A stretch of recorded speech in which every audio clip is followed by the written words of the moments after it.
over.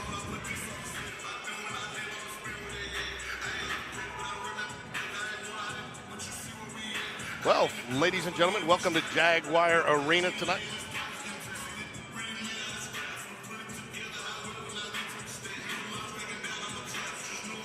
Can you hear that? Yes. All right. Ladies and gentlemen, welcome to Jaguar Arena here for tonight's matchup of the Spain Park Jaguars versus the Hoover Buccaneers.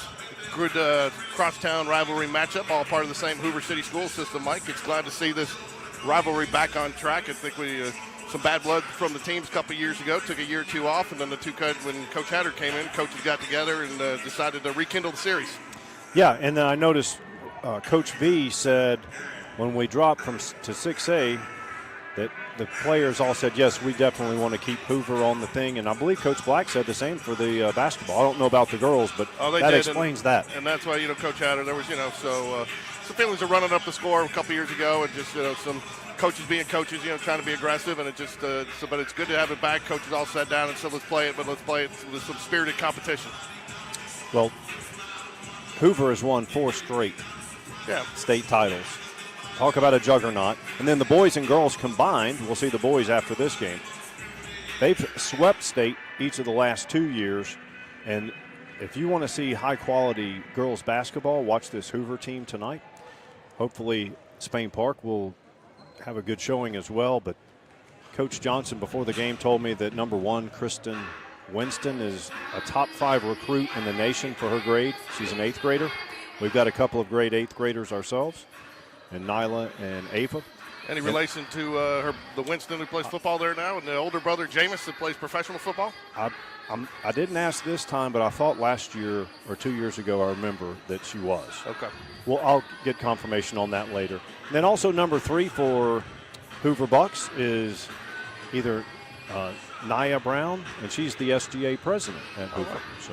I'll tell you one thing, they did lose Renaya Kelly, number 1 player in the nation last year. I think she's at North Carolina now, but you can tell by watching them warm up, they haven't really lost a step. Even when you lose a good player like that, you do expect a fall off, but I don't expect to see that tonight. Right, and take a look at the size. You have number 5, Chloe Ford. She's about 6'3", and she is a force inside. And then you also have Layla Cannon at 6'1". Tatum English is over 6 foot. So they have great size, and then doesn't prevent them from playing full court either. No, they'll press. And talked to Coach Hatter the other night after the Clay Chalkville game. We got a little preview of this game, and he says they're going to press. They're going to press hard. I think he may look at a 3-guard lineup tonight, not 100%, to maybe get an extra ball handler on the floor to help break that press. But I'll tell you what it's really going to come down to is what he's been frustrated with is just shot selection and also turnovers. You mentioned a couple of key possessions last week where we got it, did a poor job of getting it out to the outlet, turned it over, they come back, get the bucket in transition and the and one. Right. We had a tie game, and the next thing you know, in a span of about 30 seconds on the clock, you're down by 6 and losing momentum, and now you got a couple girls in foul trouble because of the foul situations there that are, hard not to get when you're giving up the ball in turnover and transition like that. Yeah, we broadcast that game, and there were a lot of and one situations, and a lot of it had to do with not protecting the ball, as Coach Hatter said. But I thought there was a lot of bright spots in that game as well. No, I did too. I thought, again, something you got to really be concerned about when you're playing a team like this Hoover team with the size is the Jags rebounding. They're going to have to. You can't give a lot of second chance points or third chance points. That's what was kind of the difference when they played down at Calera, a couple of the games, and again out at Hueytown, the size and the second. If you look at second chance points, and then the other thing is, Jags got to cut out the fouls. Sending the opposing team to the line too many times. The disparity on free throws and the losses that we've had has been exponential. Right, and it's mainly our guards that are getting into foul trouble, and because sometimes they get caught on switches and they're having to guard a big, and a lot of that's just going to come with experience, and we're still in early December, and hopefully we'll see the girls build off of that last game against Clay Chalkville. Yeah, and I think, too, and I think they did. I think there was some confidence. I think there were some good things. The big problem that you had was, again, second half shot selection, dribbling in, not taking the kick out. I think, too, some of the things that, and talked to Coach Hatter about it, Clay Chalkville played that zone so well. They closed on him so fast. You got to be ready to catch and shoot. You don't have the time you do on some. When you have somebody that can close, and I expect Hoover to do the same thing on their defense tonight. when you got somebody who can close like that, they're not going to give you all sorts of time to set up and take your shot. Right. No easy looks. So here we go, folks. Time for the starting lineups. We got a different voice on the silky smooth voice on the PA tonight. It's going to be Coach Josh Donaldson, the athletic director. Will Latch is out tonight. Is Will doing a? He's doing a squadrons game. Squadron, okay. Number 1, Kristen Winston. And you got lucky because they almost asked me to do it, but I've been banned from the PA by my daughter. Uh-oh. Caitlin Gibson. Number 13. You there? I'm here. And number 20. Where would you go? The Bucs are led by your head coach, Crystal Johnson. Your Jaguars starters tonight. I see Lindy's back in uniform after flag football season is over. Jag fans, get on your feet and make some noise. It's time to be your starting five. And Trinity was on the flag football field too. I see her out there. She got a lot of minutes last game. She did. Nyla Calhoun. There's one of our own 8th graders, Nyla Calhoun. Number 3, guard Ava Leonard. Ava Leonard, also an 8th grader. Both of those girls played varsity last year. Number 4, a forward, Tori Flournoy. Tori is a senior, right? She's a senior. You there? Number 21, a forward, Tegan Huey. Junior, Tegan Huey. And number 23, a guard, Jordan Flory. JoJo, also a senior. She got the new pink shoes tonight. Took us about 3 months to find a pair of basketball shoes that'll actually work. Huh? Oh yeah, they look good. So Not tell too you what, bright. No, you know what? Those are actually guys' shoes. You know, Really? yeah, because they don't make girls' basketball shoes now anymore, and you know they try to do the size conversion, and it's just crazy. So, anyways, enough about shoes. So, so you know, Mike, again, I'm not dismissing but you know, tall order tonight for the Jaguars. I think you don't want a moral victory here, but I think you really want to make sure that you don't give it away to them early with turnovers and poor shot selection. You want to go ahead and play them and make them beat you, and make them beat you for the full 32 minutes. Right. You just want to do what the coach tells you to do. Run your sets to the best of your ability. So I don't, no offense to Nyla Calhoun, but I think she's out-jumped here by about 2 feet. Doesn't even make the effort for the jump, really. Yep. Save the energy. I will tell you, though, that is one thing between this game and years past. I do expect the Jags. Good 3 right out of the gate there. Yep, that's number 13, Blanchard. Full Good, court press, beat it with a pass. Out of the way, girls. Pull up Jay from the free throw line, blocked. I know this is going to shock you, but I would have rather seen her take that inside there, Mike. That's number 20, Layla Cannon. Good. Coach Hatter's definitely done his film work on breaking that press. Shot blocked again. That's number. It's all right. I like the Jags being aggressive early against this team. They're not showing that they're scared. Yeah. Are you scared, Mike? Not yet. Okay.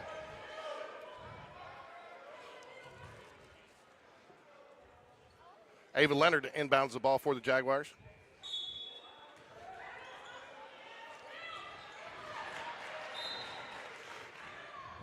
I like the Jags showing some energy out here. Down 5-0 early, but they think they're showing some good energy here.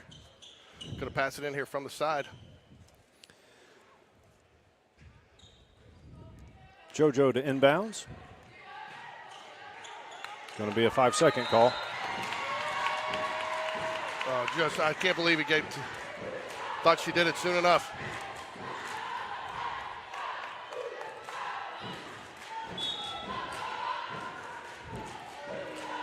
Hoover bringing their cheerleaders as well. I will tell you, I like our setup being up top now. Remember, we used to do this down at the scores table? Oh, yeah. It felt like the cheerleaders were in the headset the whole game. Alley-oop. Put back is good. That's number 5, Chloe Ford. She is a force to be reckoned with at 6'3". Good Torrey kick out 3. there. Yes, Good. sir. Nice to see the Jags get on the board there early in the game. Again, years past, it's been a tough, tall order, but I like what they're doing. I like the way they're thinking.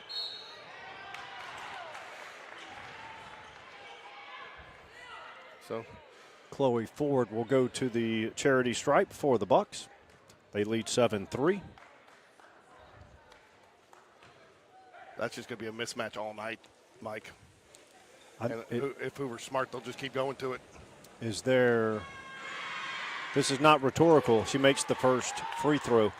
Is there anyone in the state that is comparable that can hang with her? Probably not. I mean, well, you had to ask, but the girl from a little different game style. Who's the girl from, I'll look up her name, the girl from Vestavia. Her name's escaping me right now.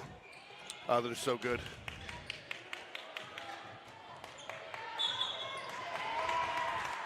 9-3, 6:46 remaining, first.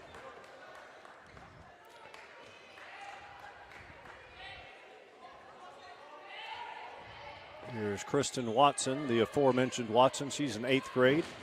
She is a top 5 recruit for her grade in the nation. Three-pointer by the Bucks, 12-3. Press break, back to Jordan, back to Nyla, back to Jordan. Now they're pressing in the half court. What? What's the matter? You can't hear?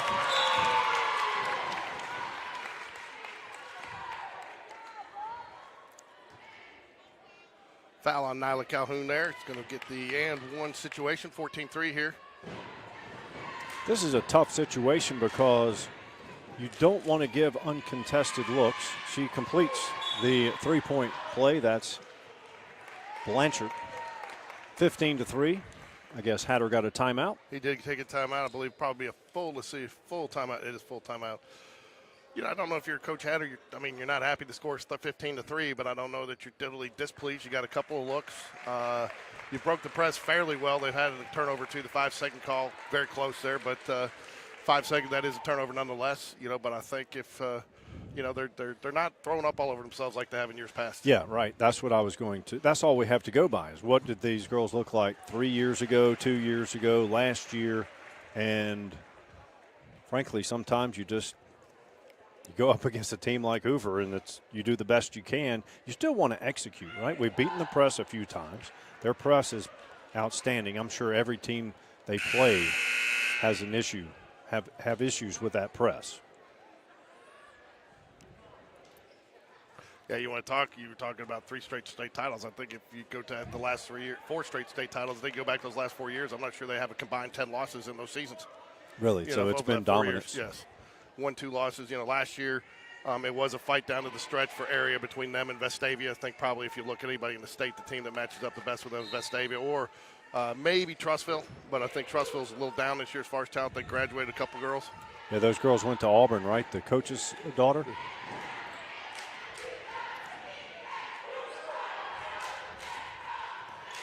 So Hoover's in a zone, but they're extending out, creating some pressure out top.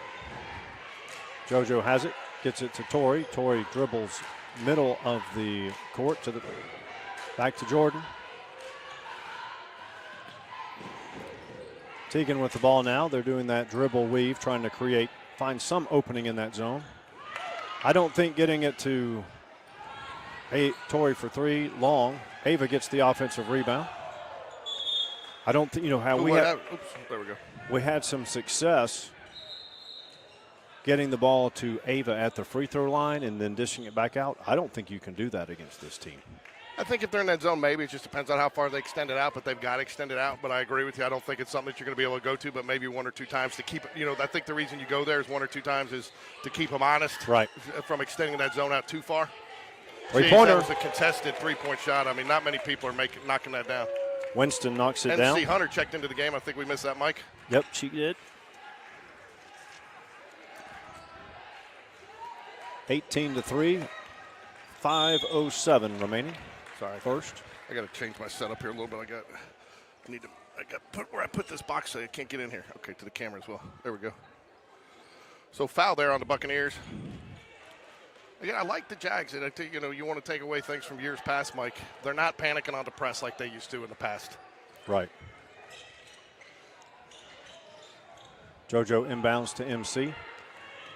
Okay, Hoover switched it up there in man-to-man now. Oh, I like MC with the go-ahead, look-ahead pass.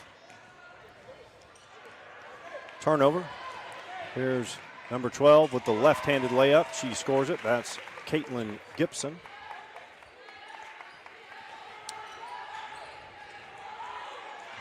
Nice cross-court pass there. Teagan has it. Driving. She draws the foul. Hard foul. See Mama Huey's getting up over there. She's seen that many times, I right? know. I like Tanya. Tanya's always been a big supporter of when I coached all of her kids and everything Spain Park. So looked like Lindy Easterling set to check in for the Jaguars. Folks, don't worry. Next week we'll start adding some little graphics of the individual players when they check in. Maybe not every time, but so it won't just be a graphic for the starters. We just got the pictures and I had a chance to digest them, put them all together. Teagan knocks down the first free throw. We support all Jaguars equally, right, Mike? We do, kind of. Let us help you. There you go. Two Teagan. nice free throws for Teagan. Again, that's something else we didn't really mention, but if the Jags want to stay close in this game, they're going to need to make their 3 free throws when they get them. Gibson for 3, long. Offensive rebound, kick out. This is number 4 with the ball. Nice dish. Quick ball movement. 3-pointer on the way. Yes. Any idea, Mike, if number 22, Tatum English, is the daughter of Hoover head football coach Chip English? I do not know. She is 6 foot tall is what I know, and that she wears number 22. And she is a part of a very good basketball team, leading 23-5. Teagan needs to get it across. Get it across. I knew that. I figured. 23-5. 3:53 left in the first. Number 4, Maxwell, goes out for the Bucks. This is game number 1 in our doubleheader coverage today for Big Friday basketball, right, Mike? The SEC's got Big Monday, or ESPN's got Big Monday. We got Big Friday. We do. So Winston calling for the ball, puts it up, misses. Going to be a jump ball situation. you'd like to see him come up with that clean to keep the possession arrow, but nonetheless, Jags ball. Teagan to inbounds. Now this press here is much tougher to beat when they match up man in the backcourt. Oh, MC tried to pass it, tried to get a handle on it, lost it. Great ball work. That's number 12, Gibson. She scores, and she'll go to the line. I didn't see the foul was on there. Was it number 3? Nope. Who was it? Teagan, I believe. 21. JoJo coming back in. Nyla coming back in. Ava will get a rest, as will Teagan Huey. 25-5, 3:33 remaining in the first. You know, part of the thing too, Mike. You can tell this Hoover team. It's a product of playing together for a number of years. You know, it's almost they can almost play with a blindfold on. They know where each other's supposed to be. Yeah, that's in addition to being fundamentally sound in every aspect of the game.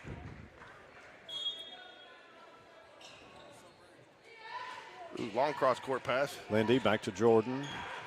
MC, cross-court to Lindy. These long passes, I'm going to have to zoom out the camera a little bit more. Well, they're beating the press with the pass, and that's what you have to do. A little high, there you go, settle in.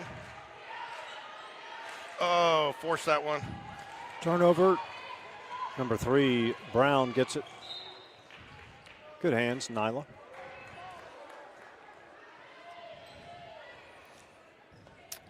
We're like Coach Shatter's demeanor this game so far. Well, his body language never really changes much. No, but he knew this was going to be a tall order. I think, and I'll tell you, you don't like to be down 26-5, but I think if you look at the way the Jags are playing, I mean they're competing. And that's what you want to see. In years past it didn't feel like we were competing. Right.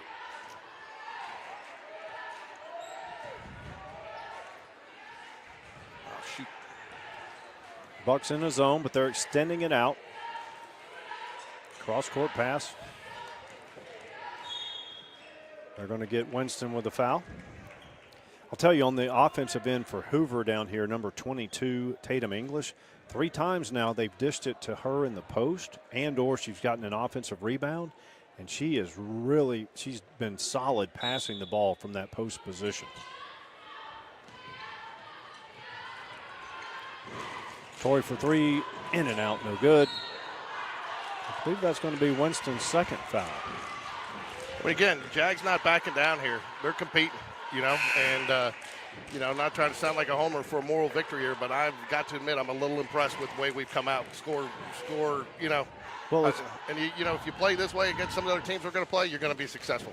Right, and moral victories do exist. No one wants to talk about it, but it's not really a victory. It's just building confidence, like we saw the boys. Right. When the boys were getting run out of the gym, and then in the third and fourth quarter, they played some really solid basketball. Lindy with the ball, left wing.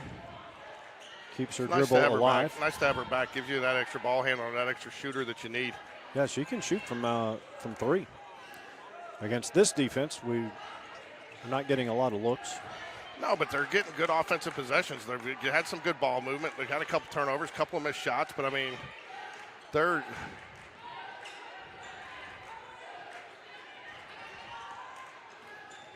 And I like Coach Hatter not giving up on the inside there. He is still sending them in there looking for just drew the contact a little bit there, dropped her off a little bit, turns it over, but again. Good recovery there by Nyla. Prevents the easy bucket. Gibson, nice pass down low. English goes up. She's fouled by Torrey. I believe she's going to get relieved by Teagan here.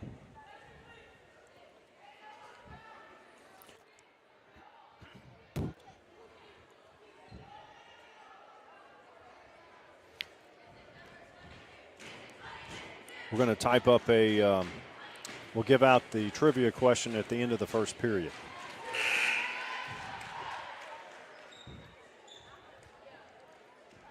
You're not getting these from AI like that TV news host the other day that made the report. Did you see that? No. TV news host made a report off something that she had gotten off ChatGPT and it was totally wrong. Oh. And then when she got called out for it, she goes, well, ChatGPT said it, so it must be right. English goes and takes a break. Solid playing time for her. I tell you, as long as I've been watching Crystal coach, they love that towel, the substitution towel. Right. Blocked again. Look, Hoover has so much length and athletic ability. It is hard to get a shot off against this team. Well, and that's where you need to. That's where, again, contested shots, and we haven't played some of these teams that are contesting like the last couple.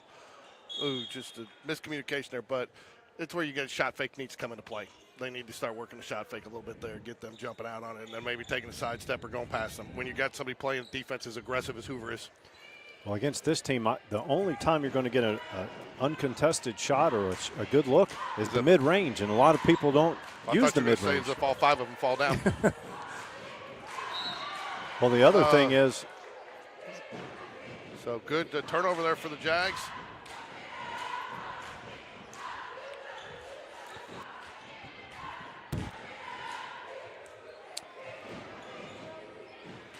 MC has I like MC dribble. Ooh. Taken away. Gibson, nice pass to number 0. With the bucket, that's Kylie Hale. She scores the basket, and she'll go to the line. 30-5, 53 seconds remaining in the first.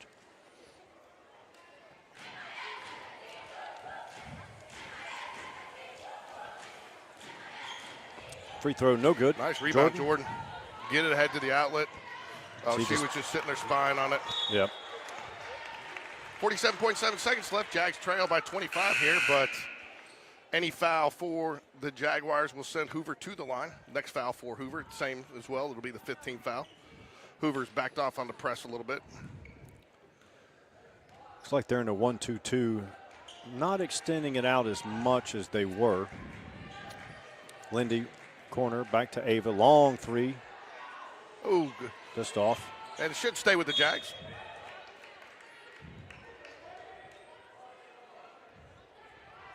I want to thank everybody for joining us tonight on Game Day Sports Radio. Live coverage of the Hoover Jaguars, Spade Park Jaguars versus the Hoover Buccaneers. We are part of Hoover. Yeah.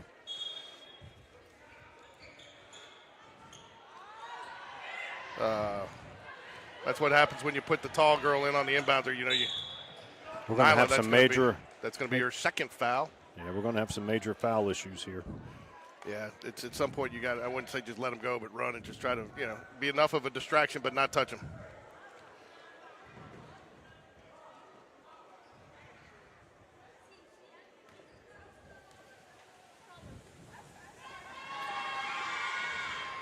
I tell you, I will call out the student section a little bit, Mike. I know that some of the players on both sides, boys and girls, were a little disappointed. I guess there was just a feeling why come because they felt like both teams were going to struggle today. Yeah, that's when you need your students Support the most. See Coach Bell's over there.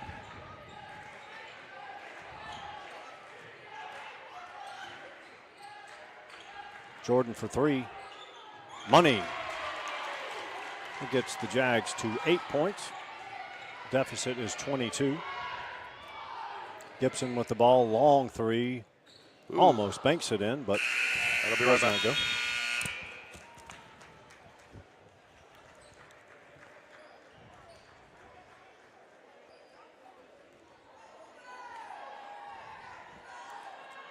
At the end of one, it's Hoover 30, Spain Park 8.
There we go.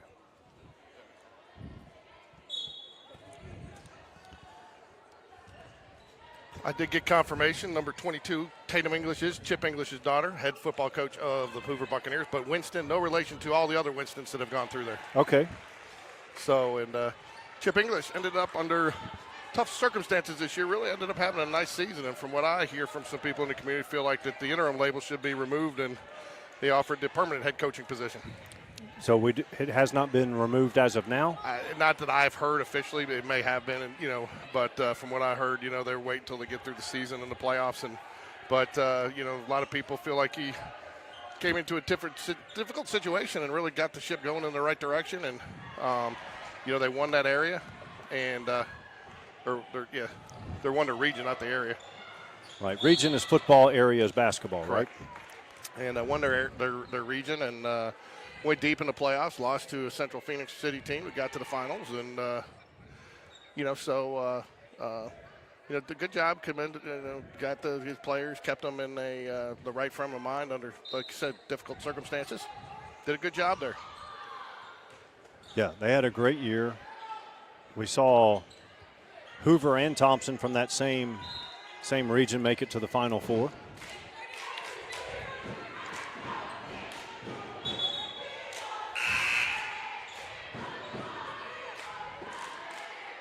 Again, that's nothing official. I haven't heard it from anybody official, no official sources, but just from people that I've talked to and people who have kids that go over to Hoover. Kind of hope that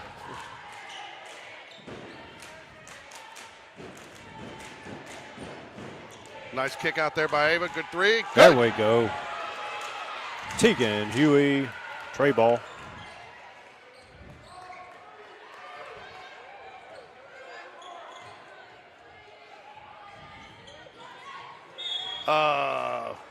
That's the only thing I haven't liked somewhat about the Jags defense, Mike, is they're having to close, and they're playing so aggressive at times, they're having to close some distances, and that's where they've got to get a little bit, I guess, more comfort zone in that zone, right? Mm-hmm. To know when to back off or just to try to fly by. Not go for the block, but just go for in front of their face enough to distract them.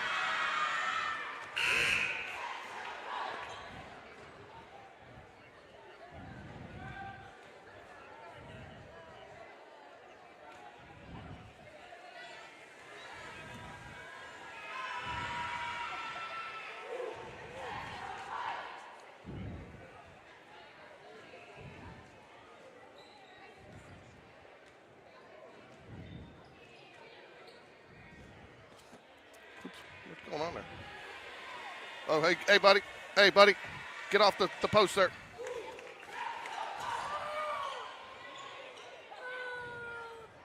You okay? 35-11, 6:40 remaining in the second. All right, the trivia question is out. Name this former Spain Park student athlete. Oh.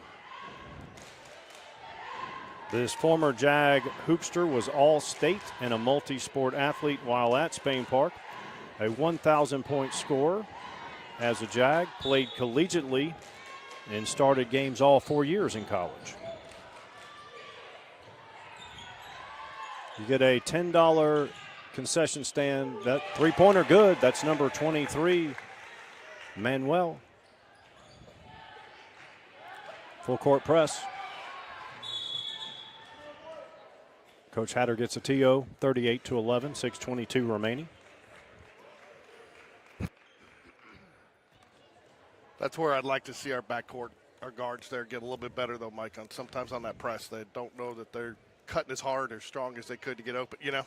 They seem to be running straight. I know it's tough, but it's a couple times, you know, one game last week, I mean, I think in that Clay Chalkville game, we saw one just stand around for a little bit, you know. Well, in this game, you've got eighth graders going against big bodies. She can still run, right, after the made basket, even though it's a timeout? Yes, that's correct. Yep.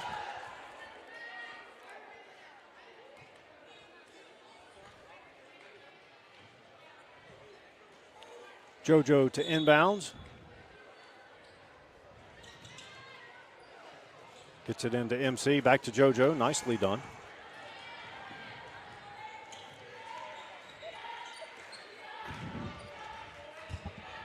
Ava Leonard, nice look.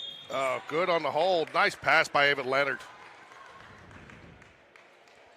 I liked how Jordan got the ball up court there, though, too, Mike. It was a good design play with her coming in hard and getting her, and then didn't panic going down the side, drawing the contact. Not a foul, but definitely with some contact there.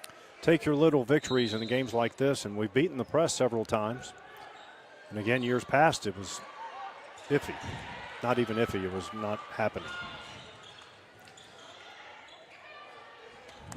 So that's where, again, I'd like to see Nyla kind of run towards the ball and then take that cut back, you know, to get that separation you need there. But again, to your point, you're not going to see many presses like this at any level. MC for three, just off. Oh, lots of contact there on Ava Leonard. Did a good job trying to corral it, but then lost handle of it. Good hustle, young lady, down there. Very physical. Giving her a little golf clap up here, Mike. Down there in the land of trees. Yeah, and she got there and got it. Drew some contact there, too. Good defense. I like Nyla. I like how he's going, putting somebody on the ball. Ooh. Three-pointer, yes. That's number 4, Kayla Maxwell for the Bucks, 41-11. MC with it. Triples back middle. Oh, almost got called for a carry there. Looked like she tried to grab it. Bucks defense is relentless. Yeah, but again, the Jags aren't backing down. You know, and again, I know if you just turn it in now to see the score, what it is, the score is not indicative of the way this game's been played, Mike. No, girls have been fine. It's just nice little three-pointer. Yes. Tell you what, Tegan I like the way Huey. Jordan used her body there, Mike, dribbling in and almost in effect getting it in there and then creating a screen for Tegan to take that shot. Yep, Tegan's hit 2 threes now. Yeah. The ball movement's been good. I think Hoover probably has 5 or 6 blocked shots. Nice dish down low. Number 44 finishes. That's Akira Sparks for the Bucks.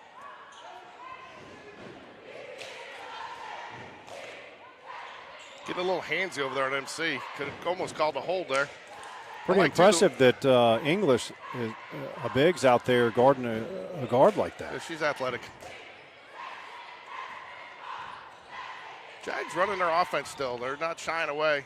So, again, I think last year we only had 14 points total against them. You know, the other barometer is going to be, Mike, as we finish up the season against Hoover, at Hoover. You know, so I think, you know, there'd be a good barometer to see how much you've grown since that point, you know? Yeah, that's a good point. Again, Jags not panicking when they get in trouble like they have in years past. Again, a lot of growth on this team so far. Long three by Ava off the front of the rim. Good pass ahead. Manuel. Bucks really moved the ball nicely. 3 seconds. Yeah. I tell you, too, you got to, again, not to wholesale substitutions here for Hoover. They got 5 towels. 5 will come on, 5 will come off. Trinity Daniels in the game for the Jaguars for Nyla Calhoun, which is probably a smart move. I think she's got 2 fouls, doesn't she, Mike? She does. So you got Camilla Dawsey. Yep, go ahead, sorry. Is it Camilla? Camilla, Kamaya. I can't remember. Jamia, Jemiah, tomato, tomato, potato, potato. What you said. 3:24 remains in the second. Bucks lead 43-14. Ooh. It's nice to have Dawsey back. She's been out a little bit, not only flag football.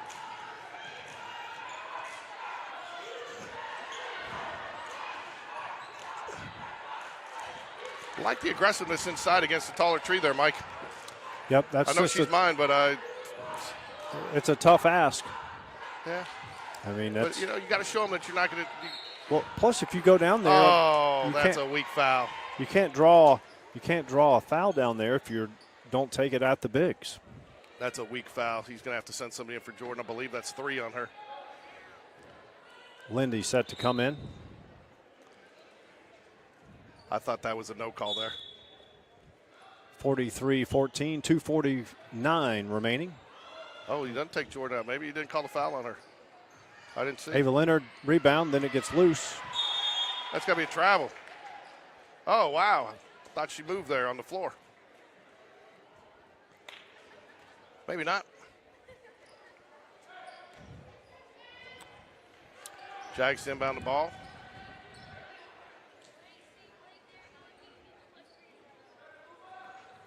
Into Ava Leonard. The double team quietly gets it back to Jordan. Off to Trinity Daniels in the corner. She'll take the 3. It's long. But that's that's an open shot. You got to take it. There's nothing wrong with that shot. I mean, you're not going to see many of those, so you got to take them when they're there. Right. You know, and it's tough coming off the. Another good dish. Jordan hitting the head, goes down.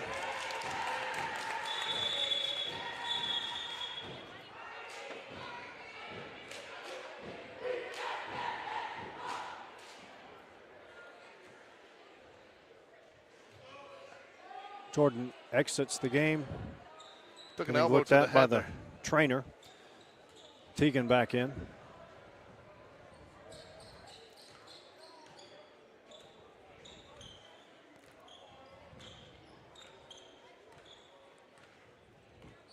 Ava runs the show. Teagan out top. Teagan's hit a couple of threes.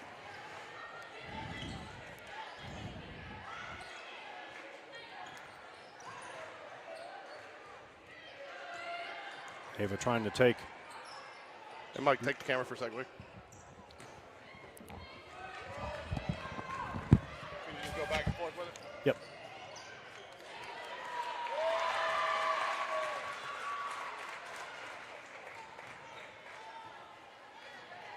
(47-14). It's 1:35 remaining in the second period.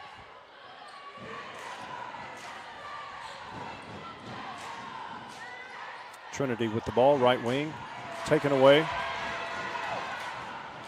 Left-handed shot is good. That is number 11, London Cook for the Bucks. 49-14, 1:13 remaining in the second period. Ava surveys the floor, long 3 off the iron, no good. Tegan Huey, good hustle, but they're going to call her on stepping on the baseline. 1:01 remains in the second.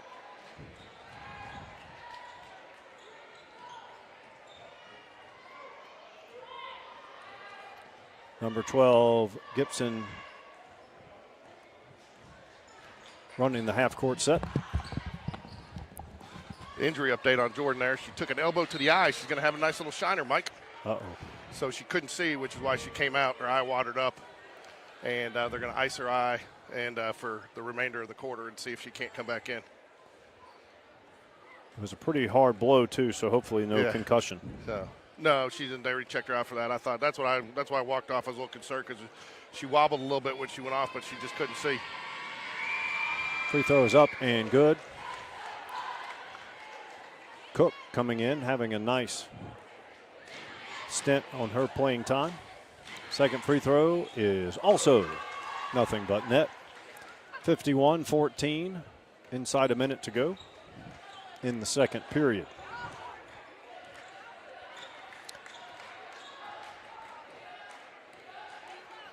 Tegan for three. She's on fire today. She can is really tell heating the up. way she's elevating. She looks good, Mike. Yep.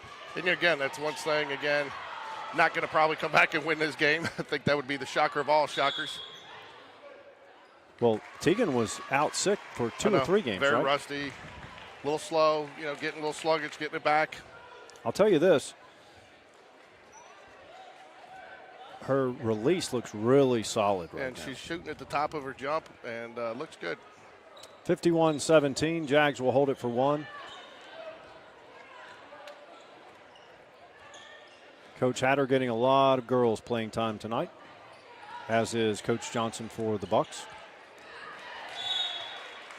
3.7 seconds remaining, enough time to get it in and get a shot off. Easier said than done against this defense.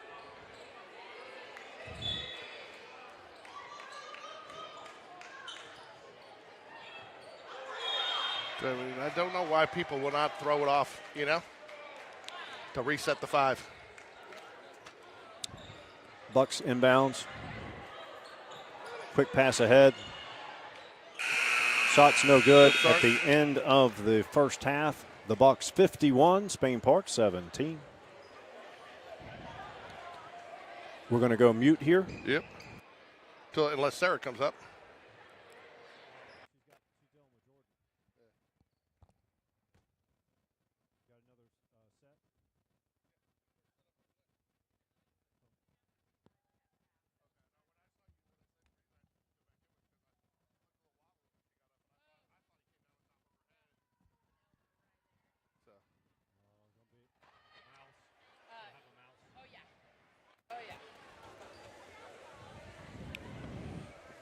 Joined by Sarah Lynch, athletic trainer extraordinaire, right? Yeah, I do. Right, it's right. It's the right term, right? Athletic trainer. Yes, that is right. You're not a personal trainer, athletic trainer. Exactly. But you've been. We want to talk to you, get up here, to thank you for everything you do for our students. But this has been a kind of a whirlwind year for you. I mean, having flag football go to the finals, Spain Park football going as far as they've done. You've been spread a little thin this year, but you've been managing it well. Tell us a little bit about it. Yeah, we had 2 great seasons with our football team and our flag football team. I do cover both. So it was a lot, spread thin because then you have the winter sports starting. But it was an amazing season. Some injuries with both, but, we just keep pressing on. We're there for all of our athletes. And, whether it's a minor injury or a big injury, whatever it is, starter or non-starter, we're there for everybody. And it was a good fall season. And you've had some uncharacteristic injuries as well as with cheer. You've had a lot of cheer girls coming to see you. We have. I also do cheer. Obviously, they are a competitive cheer team, so they do compete in those big competitive competitions with game day traditional routines. They're doing some high-risk stunts and stuff like that. So they do come see me. I got to keep them healthy and on the mat, which they've had their fair share of injuries as well. But, I love all of our athletes, and I want to see them out there doing what they love, and that's what me and Nate and Tabitha are here for, to keep them healthy. And when they do get an injury, to get them back as soon as possible. The camera. Get the camera. So yesterday, was it yesterday? No, it's today.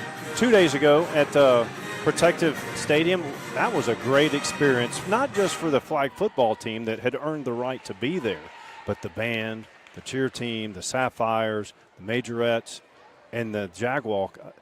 I don't know if you saw the video, but we put it on the channel. It was a really good event, and the administration has to get credit for some understanding the moment. Yes. Oh, definitely.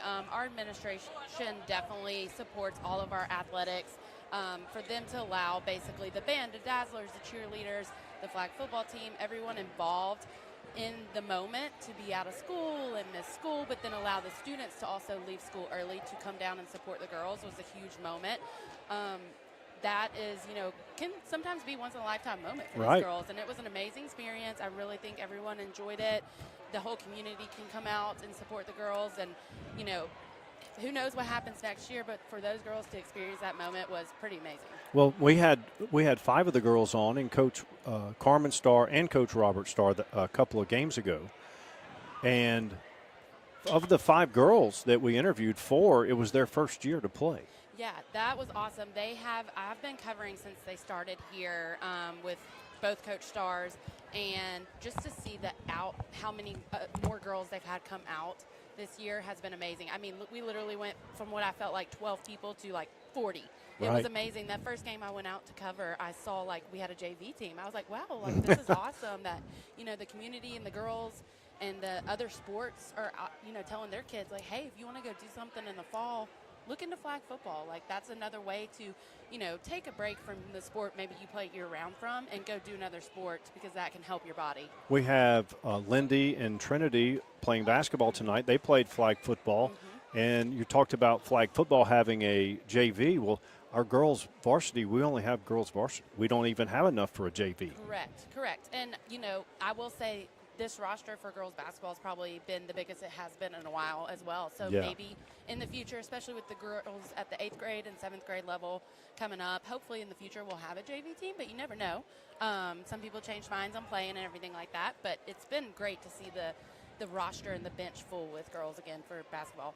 So now that both football teams are done for the school year, so we have wrestling. I noticed we had wrestling here.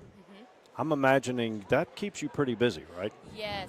Tabitha Grady, one of my assistants, she covers wrestling. She loves wrestling.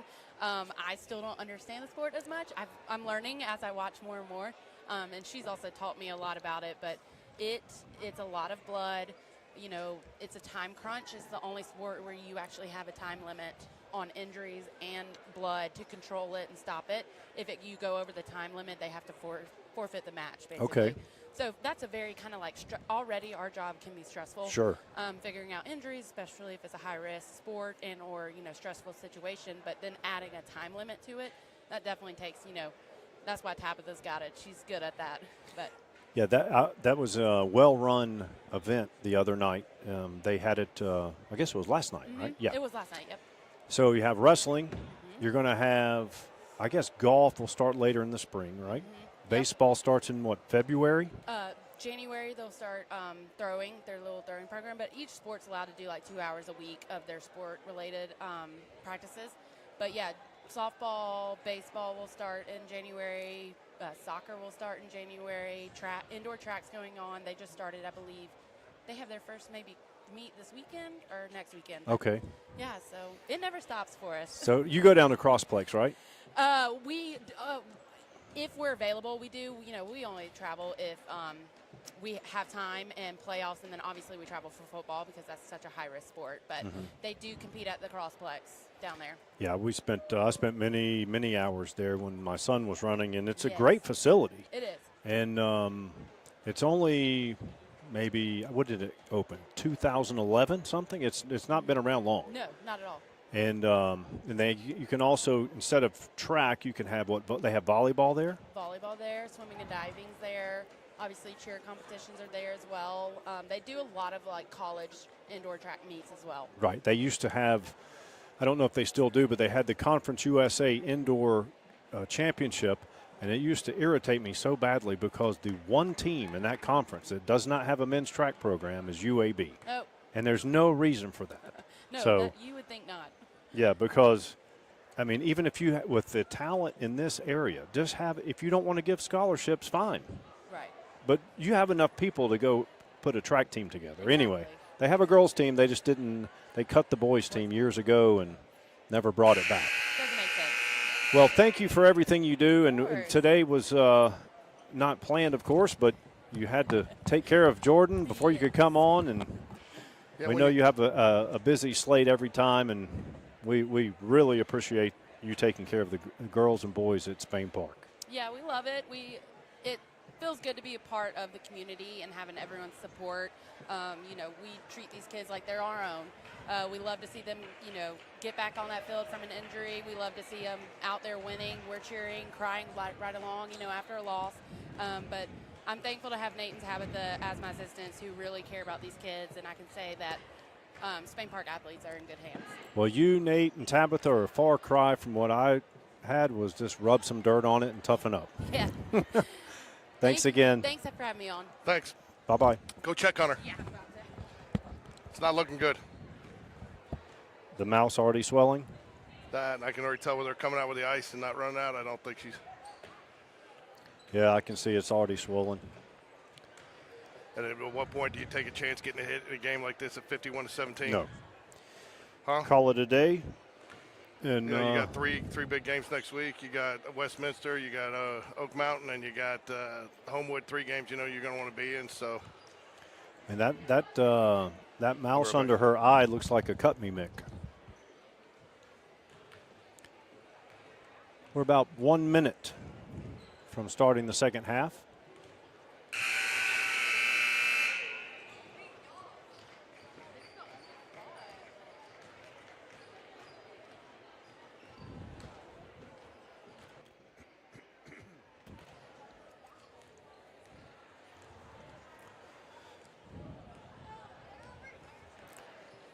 Last year, I believe I don't have the scores from last year's contest or the last time we played Hoover, but I believe we only scored 14 for the game. Girls have 17 at the half, so that's an improvement.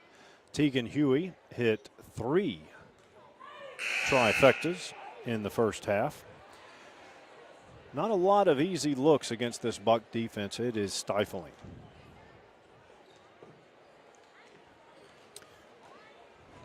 To start the second half for the Spain Park Jaguars, we're going to have Tegan, Lindy, Nyla, Ava, and Tori. For the Buccaneers, they have number 13, Blanchard. Nice pass from Blanchard down to Chloe Ford. She finishes. So you got you have Chloe Ford. You have Blanchard. You have number 20, Cannon. Number 13, Blanchard was mentioned. Number 1 is Winston. She's a little tender. Got a big old golf ball under her eye. They're going to keep her out tonight for the rest of the night for precaution. Just she does have a little tenderness, but everybody thinks she'll be fine. Just doesn't make sense to put her in for where we're at and let some other girls get some playing time. Yeah. There's no point.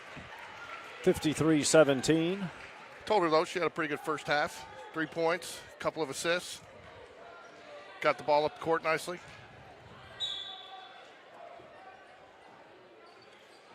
Tori gets it into Nyla. Ooh, that would sailed.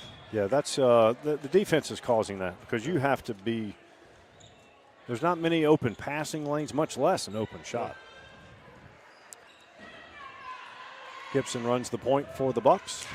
Oops. Nice takeaway. Ooh. Sorry, folks, still paying a little attention to my daughter down there. You're going to get Ava with the foul. That was good defense.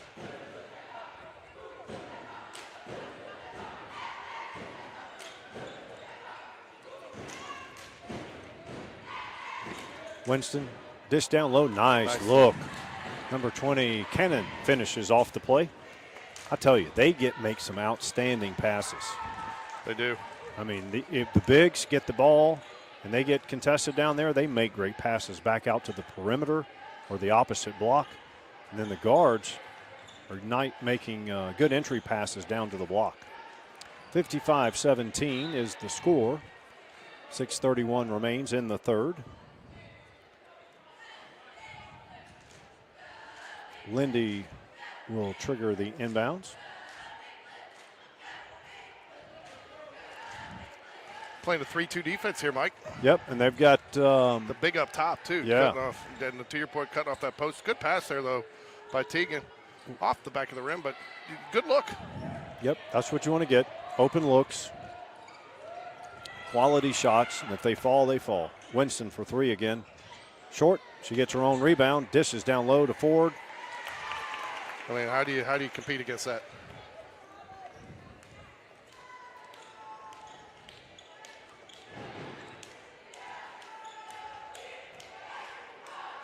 Tegan, left wing. Nyla out top. Tori, left wing. Lindy with it. Now, Ava, Nyla. It's hard to get open looks. Bucks defense is really solid. They're playing 3-2, and they get a turnover out of it. Gibson dishes to Winston. Finish. Nice discipline there to make that extra pass, Mike, to take the easy layup rather than try to take the hard one. Maybe even you might even get the end one there, but you take the for sure two. Brooke Bentley at the scorer's table for the Jags to come in. The only damage that Spain Park was able to do in the Tori jumped just a little early there. In the first half was hitting three, so the Buccaneers extend out a 3-2. They're going to call Ava with the foul. Pretty good defense, but she gets called with the blocking foul. Basket is good. Number 12, Gibson, goes to the line to complete the conventional three-point play. Just the start of the game. Are you just doing the start of the game?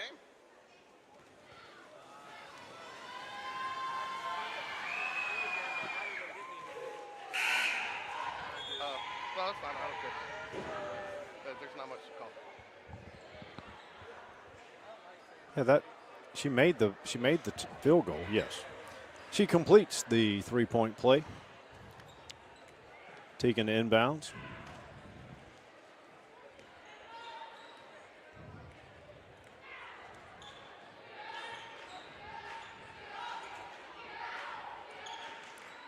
Tegan back to MC. Even when they reverse the ball quickly here, their defense recovers so nicely. Nice tap away there by Ford. That's what you do right there. That's how you defend it right there. Just run past her, give her enough distraction. Hope she misses it, and hope she misses it. Then you draw, and then you don't draw the foul, especially when you're thin on numbers right now. Gibson to inbounds underneath their basket.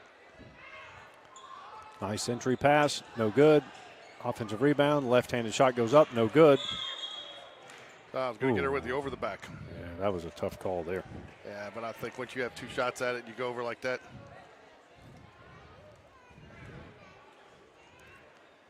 Tegan to inbounds.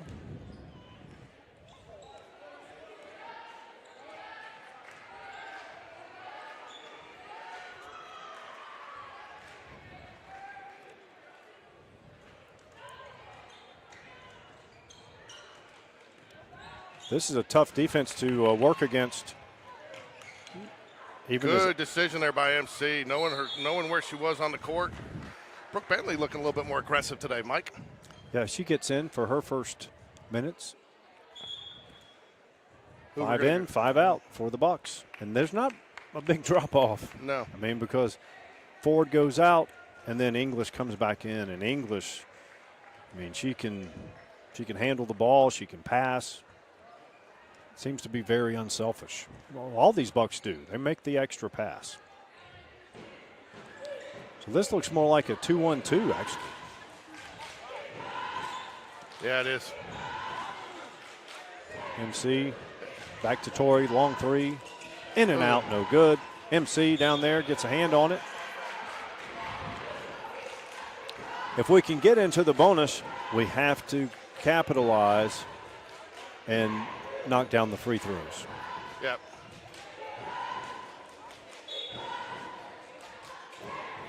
We got to get there first. Nice entry pass. Tori misses the shot, gets her hands on the rebound. We got another Jag down.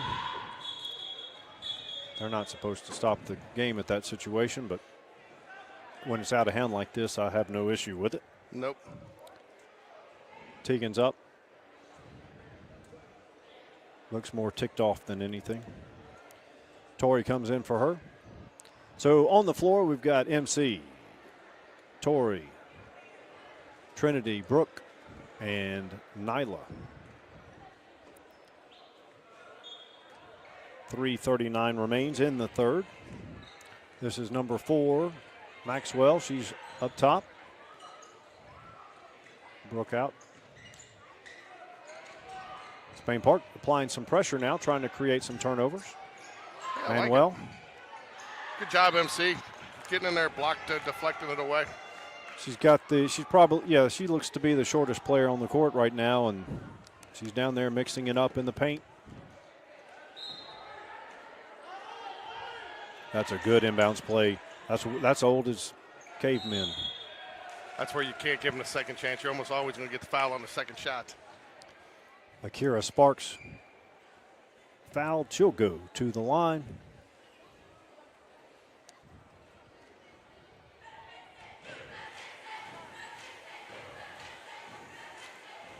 Bank is not open. No. And the rim, it rolled around, what, that three was times? Cruel. You think if you saw it hit the backboard and did a 720 and rolled out. That's my story. Second free throw, no good. English saves it in, but good effort Double there. save there. There's English making that outlet pass again.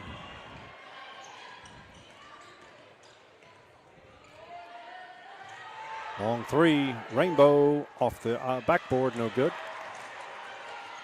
Second chance points. We're getting crushed on the boards. Yep. It's not a matter of effort, it's just size. Yep. Length, size.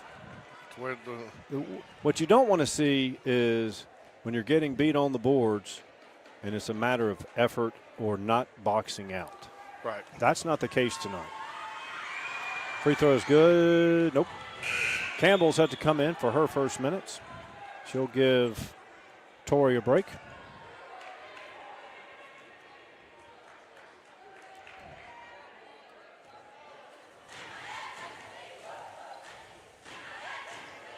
Free throw is good. Akira Sparks.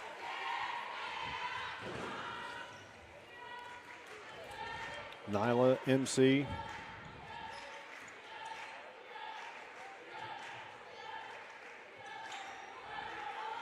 Trinity. The girls seem so much more composed in a situation like this than they were in the years past. Brooke drives, finishes. Nice shot. She finishes, and she'll go to the line. That away, Brooke. Like that. Look good, aggressive. Scared money never wins.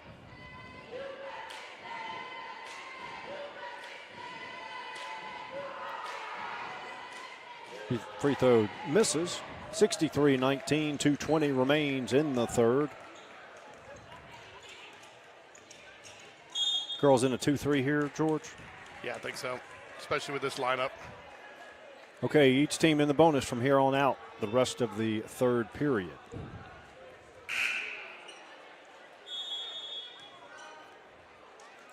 Is that 5 fouls or you call time? You called 30-second timeout.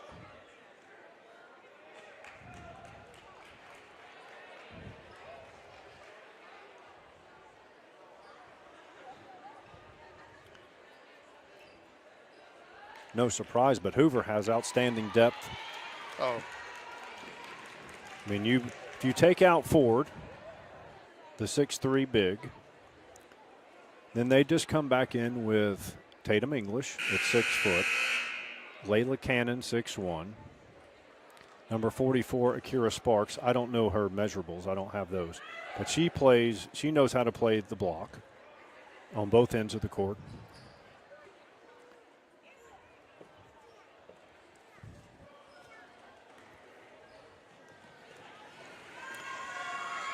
Free throw long. This is number 4, Kayla Maxwell at the charity stripe. 2:15 remains in the third. Second free throw is good.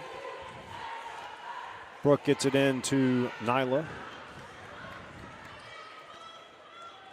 Bucks in a 2-3 now. No, but they're matching up in it. Campbell gets called for the travel.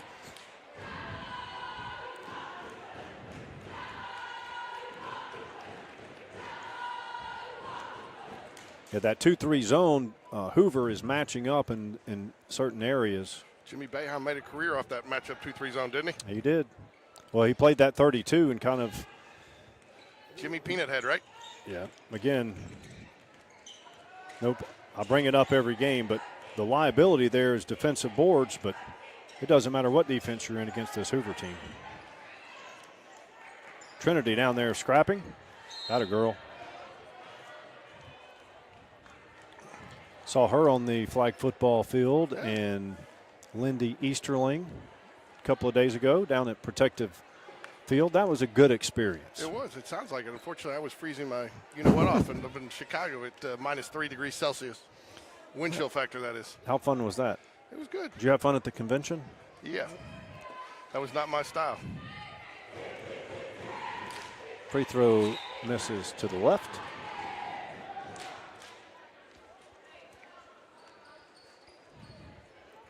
This has been a long game, so many fouls going on. Oh, you can have some of those M&Ms. Thanks. No I'm going to worries. get you another pack.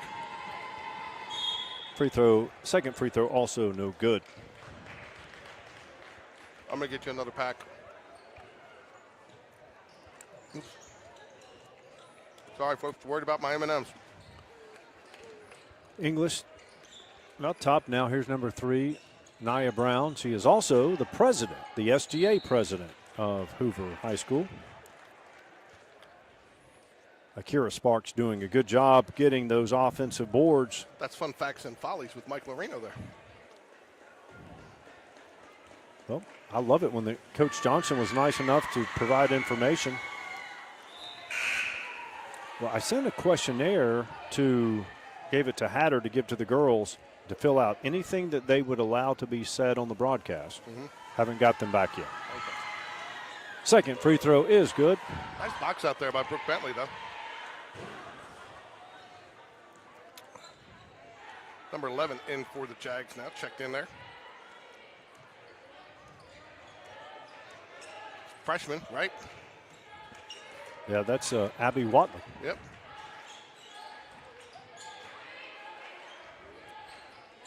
You know, it's one of the when you're young and you don't get a lot of playing time, that a girl. Who nailed that? Kamaya Dawsey hits the triple. Hey, Jags have 22 points. I know. Been a long time since you can say that. Maybe when your daughter and Sarah Ashley were playing. Yeah. Long three, long.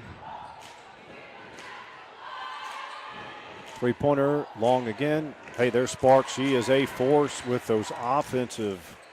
She is on the glass down there. Give Crystal some credit, too. She's clearly playing her twos now. Oh, no, she's been playing her twos and threes a lot. For a while, and, not taking off the press. And, again, that was where some of, really the bad blood came from a JV game years ago. Oh, yes. Brooke Bentley. Brooke Bentley hits the trifecta. 25 points for the Jags. Shot goes up, no good. At the end of 3, Hoover 67, Spain Park 25. I don't think the Jags have played badly tonight, Mike. I think they've just met a buzzsaw. Oh, yeah. Well, and I don't think anybody's going to be doing. You can see why this team's odds-on favorite to win another state title, their 5th in a row. Right. Yep. And it's, hey, but, this is a good measuring stick, barometer, test. Because every trip down court, you're being tested. Their 2s and 3s are starters everywhere else. And so you're not getting a break. So I was about to say, in a game like this, you want to get playing time, but you're looking at that opponent out there, and you're like, do I really want to go in there? Of course, these girls are competitors, and they do. Is this varsity cheer out there, Mike? It is. I didn't know if she, I can't see because we're looking from the backside, but I didn't know if she'd have the JV cheer tonight with getting the girls ready for competition. Yep. They give them a night off. We leave Saturday night for Jackson, Mississippi. Do you have to leave Saturday night? You can't leave Saturday afternoon? No. Or are they coming over as a bus? Or are they taking a bus over? No. Everyone's responsible for their own transport.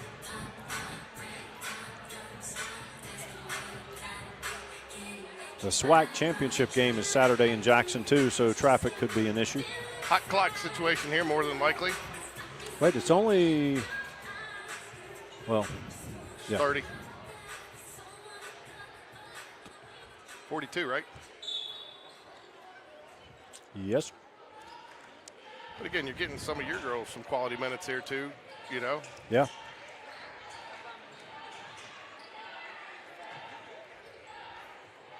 Good job by the official there. Probably could have gotten her a 5-second call. It was close. Brooke, long three off Nice the front look, though. iron. Nice look. All right, so right now for the Bucks, you have. Let me get my right. Good job by Campbell getting her hand in there, knocking it away briefly. But the Bucks recover. Should be a jump ball, and that should go back over to the Bucks. Of course, the fouls get reset. All right, so for the Bucks, you have number 24, Hadley Williams. Number 44, Akira Sparks. Number 1, Kristen Tegan Huey Winston. going to check back in after the Nice on the next inbounds. stop. That's number 11, Cook. And number 3, Nia Brown. Ava back in for the Jags. Nyla is in. Abby. Abby's number 11.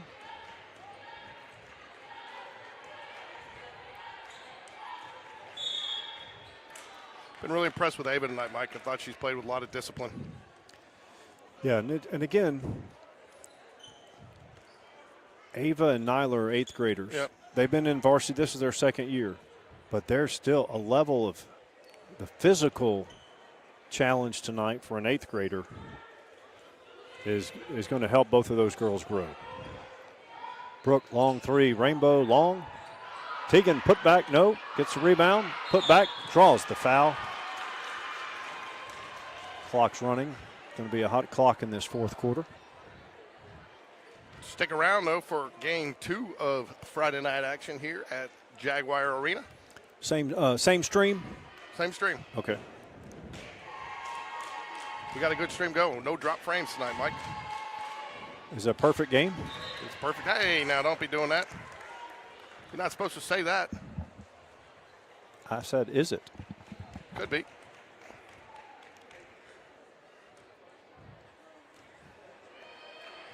Tegan, free throw, yes.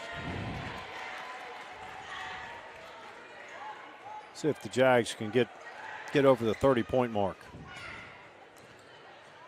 Drive, long, three, long again. There's Sparks. Good hands. Campbell gets the rebound.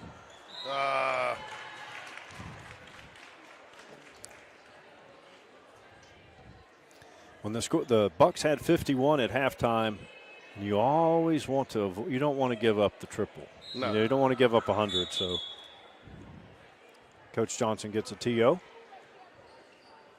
My guess this is a work on something inbounds play here that she's going to drop, don't you, Mike, for something maybe used later down the stretch? Their inbounds plays have been fantastic. So I guess their area is going to be a battle between them and Vestavia. Hewitt's no longer in the upper echelon in that area. They're there, but I think we'll look. We'll get that update here. For the next game. But I think Vestavia is stacked with some. They've got a lot of talent that's back that are seniors. Number 24, Hadley Williams draws the foul. She'll go to the line.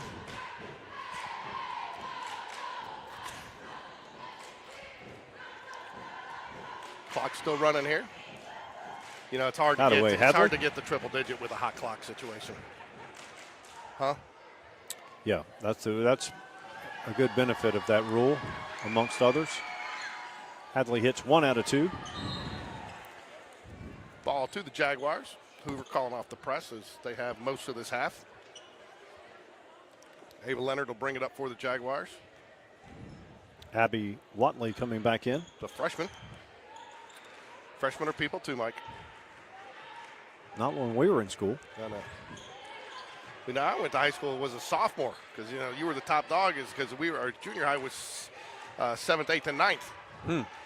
So you had to do it twice, so your freshman year, you're really top dog, and then you were back at the bottom of the ladder as your sophomore year. Oh, sorry, folks. You didn't miss much there, just to travel. It wasn't on camera, so it did not happen. Yeah. Tegan Huey going to come out for the Jaguars. She'll probably rest the rest of the way, keep her healthy.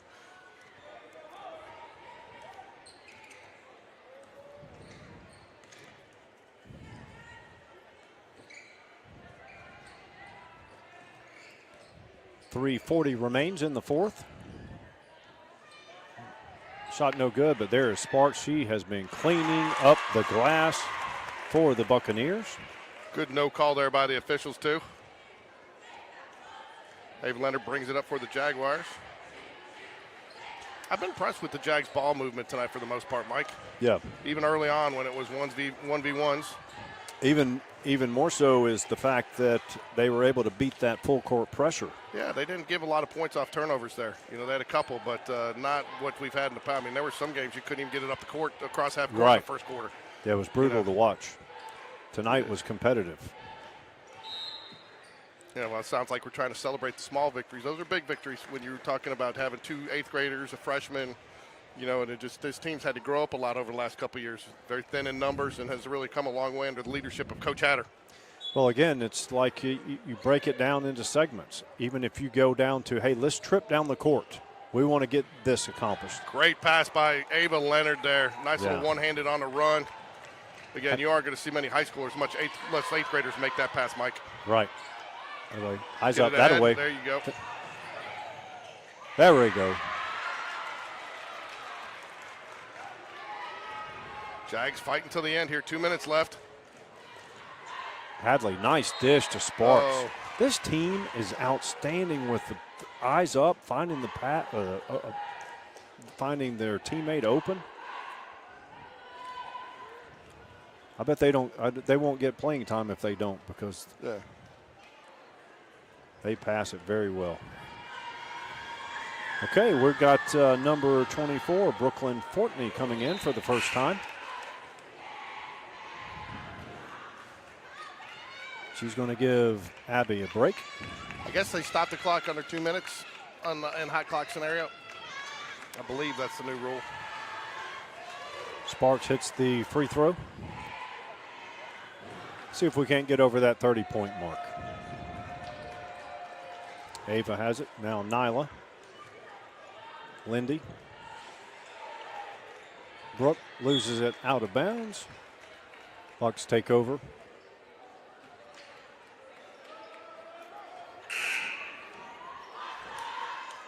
Nyla and Ava, 2 eighth graders, come out.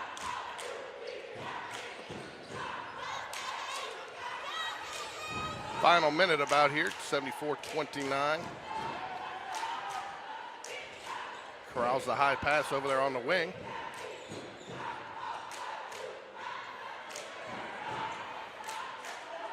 Lindy with the defensive board. Maya pushes it up, MC.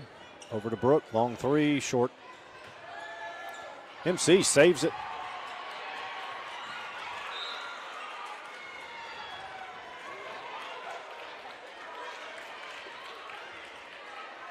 MC's got a motor. She can go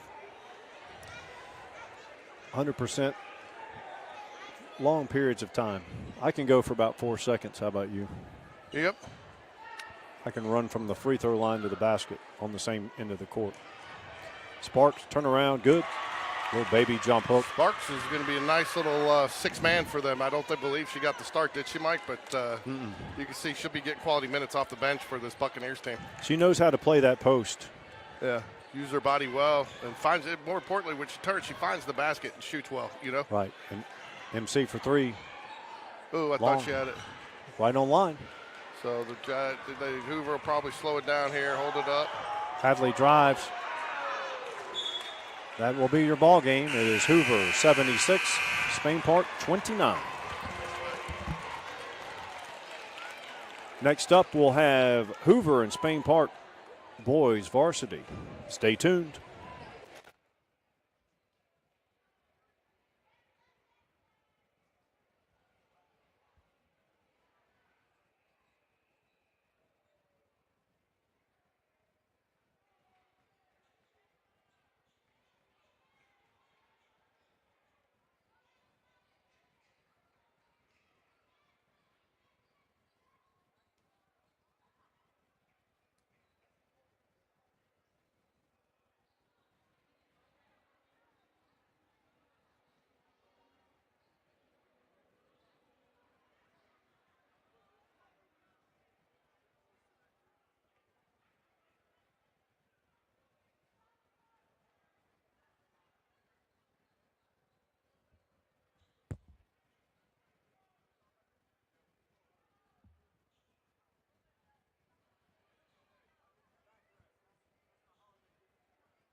Getting ready for the starting lineups. Hoover Bucks at Spain Park Jaguars. Start out with the national anthem.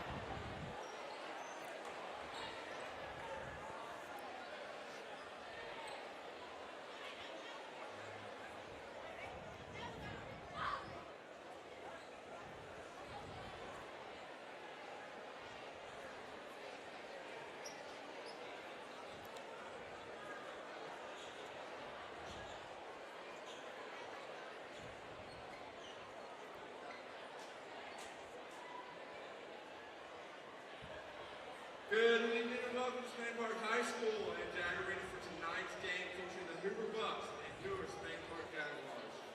At this time, we ask you to please rise and remove your caps as we look for the playing of our national anthem.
Thank you.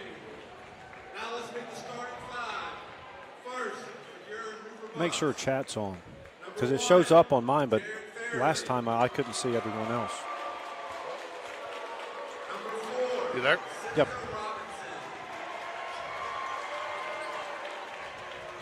So, Mike, talked to Coach Black a little bit before the game.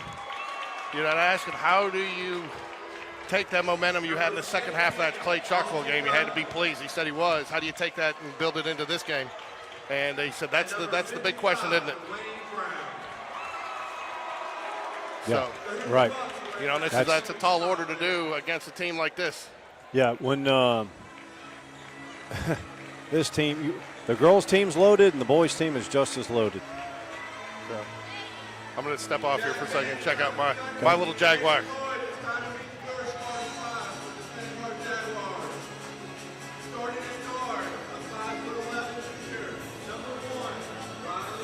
You have to use it tonight. Cut me, Mick.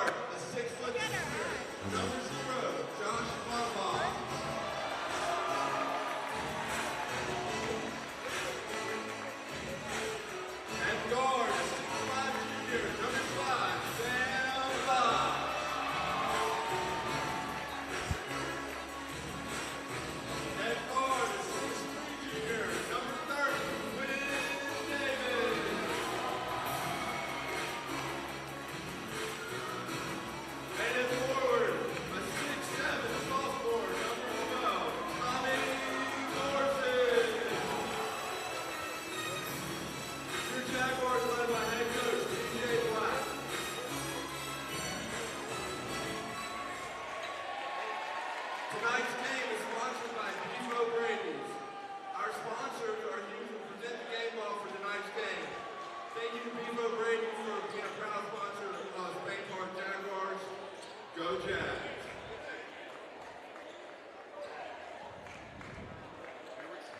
Here we go, Mike. So, tall order here for the Jags tonight, Mike. But if they play the way they play the second half against who was considered one of the best teams in the state, Clay Chalkville, you got to like your chances. But, you know, the Jags are going to have to contend with the size of the big man for Hoover. Yeah, Brown. I tell you what, it just seems like is he a senior finally? Because, I mean, when is this guy going to graduate? Yeah, I know. Dwayne Brown, You have Salim London, who's another power forward. Then you have Jackson Sheffield, number 35. He's not even on the court. He's 6'8" as well. He can play. You got number 1 Fairley. We've seen him for years. We saw the number 1 team in 6A the last time out. Now we see the number 1 team in 7A. Well, I tell you, too, I think if I'm Coach Black, I might try to go to the rim a little bit early. See, maybe you get Brown in foul trouble, get him out of the game. Tall order for Tommy down there. Yeah. And Tommy's going to have to be careful in the reverse. He doesn't want to find himself in foul trouble. Yep. Long 3. Good. Yes, that's Contested number 3. 1, Fairley.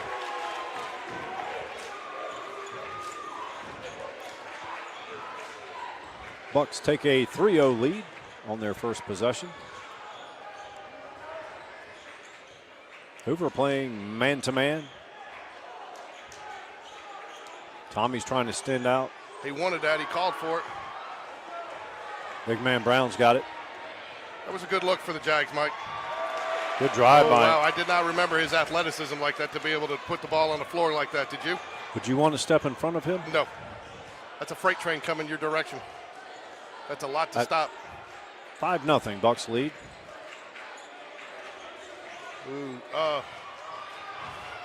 Fortunate Sam to Fox get the tip gets it there. back. Just as we saw with the Bucks girls team, the Lady Bucks, this team putting a lot of pressure on the perimeter. Nice to see the student section actually showed up today. Yeah. Hey, good crowd from both sides here. Yeah. Tell you what, I don't know what happened. I think Hoover might have won the JV game in a buzzer beater there. On this end of the court that spilled out into the hallway there. They were going nuts. So we'll have to get a report on that. Bucks lead 5-0. 6:20 remains in the first. Josh Fonbaugh. Ball knocked away by number 4, Seneca Robinson. I told Josh Fonbaugh before the game. Let's play the first 2 quarters the way we played our last 2 quarters. He said definitely. Really felt, talking to Coach Black, that this team got a little bit more mature in that half and definitely got some confidence, Mike. Yeah.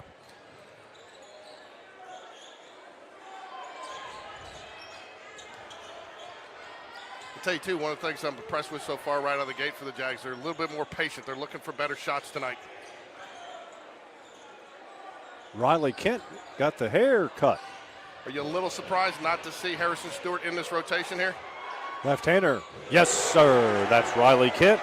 Comes in, feels like the weight of the world's off his shoulders. He got all that hair cut off. This is a starting 5 that I don't recall seeing. I mean, we've seen them on the court together, but not to start the game. Spain Park looks like they're in a 2-3. Long 3. Yes. Good. He knew it, too, when it shot it. He just stared it down, Mike. Austin Dudley for the Bucks. Sam Fox. Ooh, that was a double dribble. It was a double dribble, unless they didn't think he had possession of it at first, but typically that's a classic double dribble. Josh going against Salim London. Another tough ask. Salim London. Where's he going? Highly recruited. Last year, the last time we saw them, I know Tennessee was here recruiting. Oh, how do you make that call? I mean, it was close. I think he's ultimately going to get it in turnover, but I'm not sure that position. 2 juniors coming in. Harrison Stewart. Do you think that was an over and back, Cooper Mike? Gam. It's hard to tell because right there where the black meets. Yeah. Plus, I'm old. Really? I'm like 40. 8-3 Jags trail here. First quarter action at Jaguar Arena. Ooh, nice play, Mike. Yep.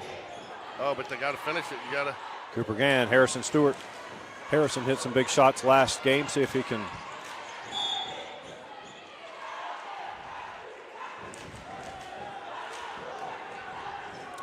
(8-3) Bucks lead. 4:33 remains in the first.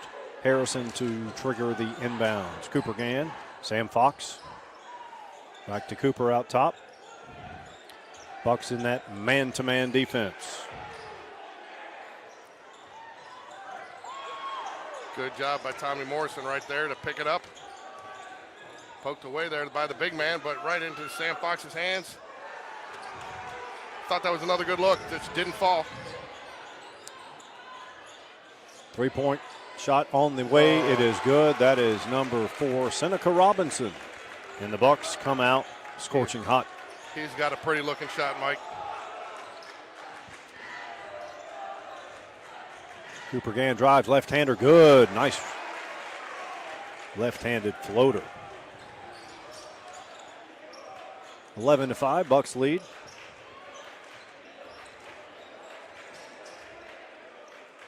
Salim London.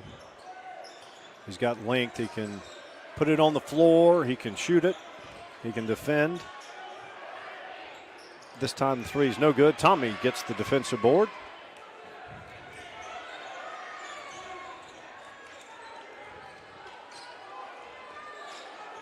Cooper drives again. This time he goes with the right hand and scores. Cuts the deficit to 4. 3:07 remains in the first. Mike, this is a different Jaguar team than we've seen in the first half all season. Agreed. And I like the way I think he's, and it takes time as a coach too to, you not only you're expecting your players to learn a new offense, you got to learn what players work well together, especially when you've had a lot that haven't played together because of the number of seniors we had last year. And I think Coach Black's found a rotation he's comfortable with and likes. Yeah, they're going to get him for a walk there. On this last trip down here, we got caught. Now, it's not an easy task to box out Dwayne Brown. No. But we got caught watching the shot instead of finding him and trying to keep him off the offensive boards. Would you double him on the blockouts? No, but you got to, we had 2 guys down there and they boxed out no one. Maybe he gets the rebound anyway. Those numbers aren't good for the Jazz, are they? There's Jackson Sheffield I was talking about. So they take out 6'8", they bring in 6'8". Also in for the Bucks, you have Riley Fry, Sean Williams, Cooper driving, nice look. Coach Black not happy with that turnover. That's what you can't have when you're playing good teams, Mike. Jags only trail by 6 here, though. The first quarter we've been fine. The worst quarter of the year has been the second quarter.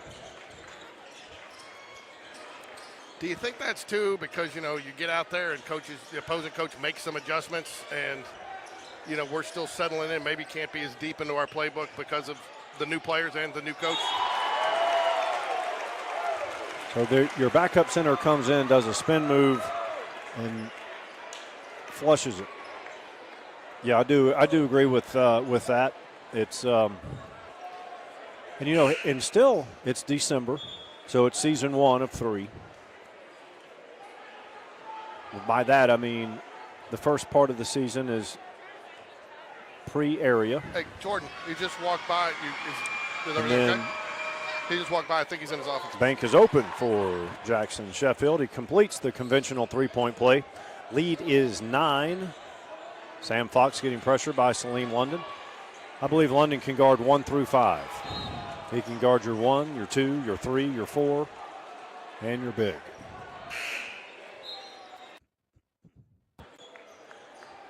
Harrison Stewart inbounds. Also in for the Jags, Garrett Gorman. We're going to have Sam Fox taking a break. We're going to have both Fonbas in. The elder Fonba is Josh, number 0. Jonathan Fonba is number 4. Garrett gets the inbounds. Jags trail by 9. Josh with it up top. He's trying to take big man. Good defense by Brown. Harrison can shoot it from way out. Early in the game here, Mike, but this is a critical possession because you don't want to see you get down any further. Jags gotten a little loose with a couple of those passes up top. Had 2 over and backs and a turnover. Good pass. Short. Got it was deflected. Brown's ball handling skills improved immensely. Yeah. Oh, I don't know. I didn't know we were at an NBA game. No, I tell you too, that was strictly official wanting to cheer from the crowd there. There is no way that's an and one situation. Coach Black going to take a 30-second timeout here. Wants to talk about it. 18-7, 107 remains in the first.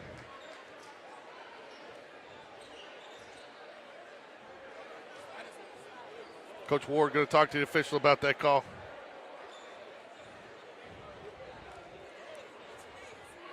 Did not like it. So you've got big Zach Erickson, played defensive line for the Jags football team. I wonder if he's in shape enough to go in and give it a try against these bigs for Hoover. So just want to give a shout out though to, I know my daughter got hurt the first game, took that elbow, and give a shout out to our training staff though. They jumped right on it, but not only that, they've already got an appointment in to see team Dr. Ellerbush at the South Lake Orthopedics Monday morning just for a quick checkup to be safe. I mean, they took care of that tonight for us and for the family, something we don't have to worry about. Already got x-rays, CT scan ordered. So as a parent, I mean, I can't tell people how much that means, you know, that you're not having to mess with that, on your own, and B, you know, just peace of mind that your students being looked after, your players. So sure. We had her on. So really want to commend our entire athletics staff, Nate, Tabitha, Sarah. I mean, they live up here. It is assuring to know they're here. I mean, you went through the same thing, Mike. Your daughter took a tumble 2 years ago, right? And, yep. I mean, they got her where she needed to be, and she was safe, and fortunately everything was good. But, I mean, you knew she was in the best hands possible when you're not here. Harrison Stewart misses the three. Hoover Bucks have two 6'8" guys. I think Jackson might be 6'9" even. And they're playing them both right now. Ty decided to take advantage of the size mismatch here. Garrett Gorman down there. I think they're going to I'm not sure that's even fair. They're going to get Josh with the foul. You know, the first part of this quarter, Bucks came out, worked the perimeter, hit threes. Now they're focusing on getting it to the post. Number 10, Kobe Bolware in for the Bucks. Number 2, Sean Williams in. We've got Jackson Sheffield, Dwayne Brown at the line. Does not complete the three-point play. Good effort there by number 10. Kobe and he Bolware. reverses the call, but I was going to say it's the right call, but I was going to say that correct. officials, but it's the right call. But he just pointed the wrong way. I think he's getting more caught up in the crowd, though, than he is. Okay, now on the floor for the Jags, Riley Kent, Garrett Gorman, Josh Fonbaugh, Jonathan Fonbaugh, and Tommy Morrison. Number 3, Riley Fry to inbounds for the Bucks. He gets it down to Jackson. Cross-court pass, nice look. No good. Oh, I mean, what do you do there? Just unfortunate. Wrong place, wrong time, right?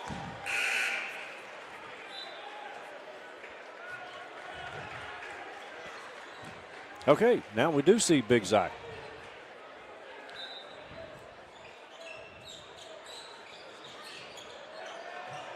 Oh, what a block there. Who was that? Riley Kent. He can jump higher now. He got all that hair cut off. Yeah. So that was a nice block here. Good crowd here tonight at Jaguar Arena, Mike. Yeah, very nice. So want to give a shout out to our 14 parents that made a contribution, got their chairbacks this year. I hope to see that grow in years to come to support Jaguar basketball, boys and girls. So it's, you know, you get a little something for your donation, which makes it, you know, a little bit easier to write that check, right? Yeah. You know, we had, you did an excellent job with Jag Connection with Coach V and all the other youth and middle school. Thank you. I think the cheer squad we might need to do a Jag Connection before Nationals to raise some money. We can do that. I believe if the timing is right and they can make it, that Coach Black and Coach Hatter and Coach V would come and help. We could put something together. Jefferson seems to be a very good host. They do, and they do the spirit night. So if you get people to come out, you get some money back, and you know we could tie it in. Maybe even do some basketball shows there, some live basketball shows, and get Morgan and can do a little crossover. But I'll tell you, Mike, it was a good thing, and I tell you, we do have a girls' night out on Monday. Speaking of youth, we're going to do the 7th grade game, the 8th grade game, and the girls' varsity here home against, I believe, Westminster. Okay, nice. I got to check the opponent, but yes, but it's going to be a good opportunity to see the future of the Jaguar program. Walker Coxhead in for Spain Park. Also Quinn Davis. Big Zach's in. Show you how big Brown and Sheffield are. They tower over Zach. Quinn Davis, nice dribble there. He drives and scores. 22-9. Here's London. Spain Park in a 2-3.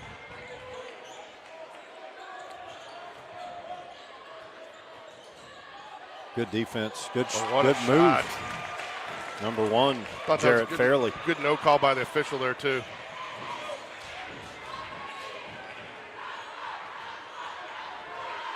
You know, these college scouts have to be impressed when they watch London. I believe you weren't on the air, but I said London, he can guard your 1, 2, 3, 4, and 5. He can. 7:17 left. Jags trail by 15.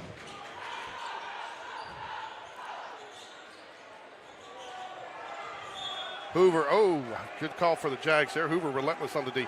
Mike, you asked me earlier, and I told you I'd get the answer. Sarah Gordon is the Vestavia player that you had asked if there was a girl that could go. She is solid. She's 6 foot on the inside. They got a couple other too. And I think she's got a sister on there, Emma Gordon. I'm not sure. I'm pretty sure that they are twins. And then you got Jordan Mazin, 6 foot. So they've got. And is that her dad their official? Yes, he is. And then Marley Cowan, 6'1", so they've got some size to go up with that Hoover team. So I think if you look, once you get to area, that's going to be a good matchup. They split last year, home and home, and that's how I think Vestavia ended up getting the area tournament at home. Wow, so that both of those games are going to mean a lot. You know, I tell you too, I think it's unfortunate. I'm not sure they changed the pairings with. Ooh, that was contact, but no foul. They changed how they seed the playoffs? I think because, that was part of the problem. A lot of people were frustrated last year because there was a couple of times that you had, you end up the way it works, you end up meeting your area again in the second round. Nice dish, no-look dish, travel. So if you have 2 teams in the area that are solid like that, one of them's out by the second round, that doesn't advance to the third. And then some people said you had one of the top, in fact, in that game you had so you end up getting somebody knocked out that, you end up having to play your state championship almost in an early round there. Sure. It's a de facto state championship game early. Riley Kent. Long 3, left-hander, nothing. That was one of the big jokes in baseball, is the last couple of years to get out of, and that's what Will Smith has always said in baseball, to get out of, but if you can get out of Birmingham, you got a chance. But because in that North was other than James Clements and Bob Jones, who ended up winning it this year, there wasn't a lot up there to contend with, so they had a pretty easy path, and no path. You don't have to expend your pitching, right? Ball's going to stay with the Jaguars here. Jags again look like they're trying to force it a little bit more in this quarter, Mike, than they were in the first. Refs are letting them play. So that's to the advantage of Bucks. It's not intentional, but they're bigger and stronger. But we saw down on the other end that Zach had really bodied up Big Brown, and that was called nice running floater. Tommy Morrison, 26-11. I've noticed that a couple of things we've seen Brown and London play for 3 years on our broadcast. Three-pointer is good. That's number 15. Austin Dudley. So the things I've noticed. Any relation to Erwin Dudley, the old former SEC Player of the Year? Yep.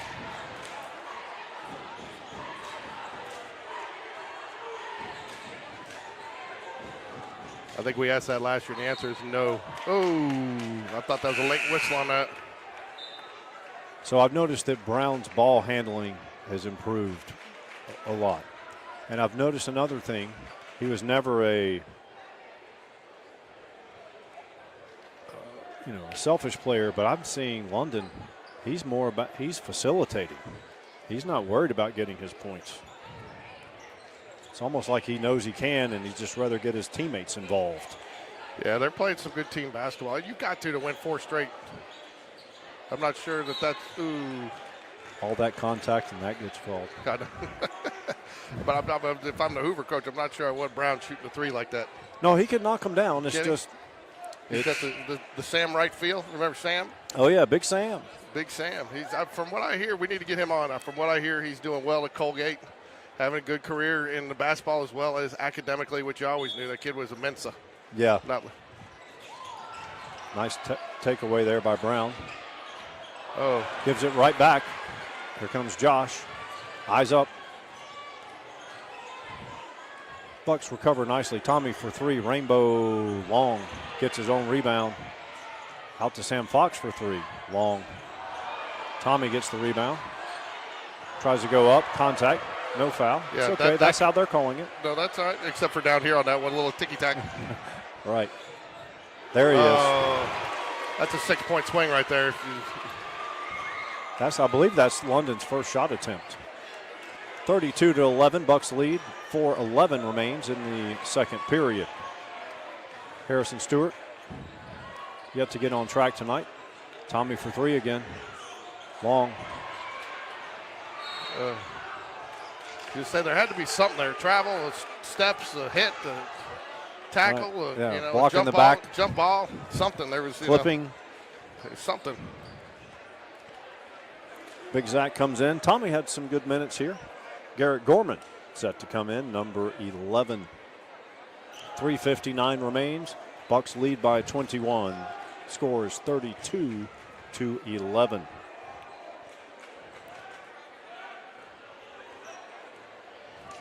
Jarrett Fairley's had a good first half. He hit a 3 early on. Also had at least 1 2-pointer. Here's Jackson Sheffield.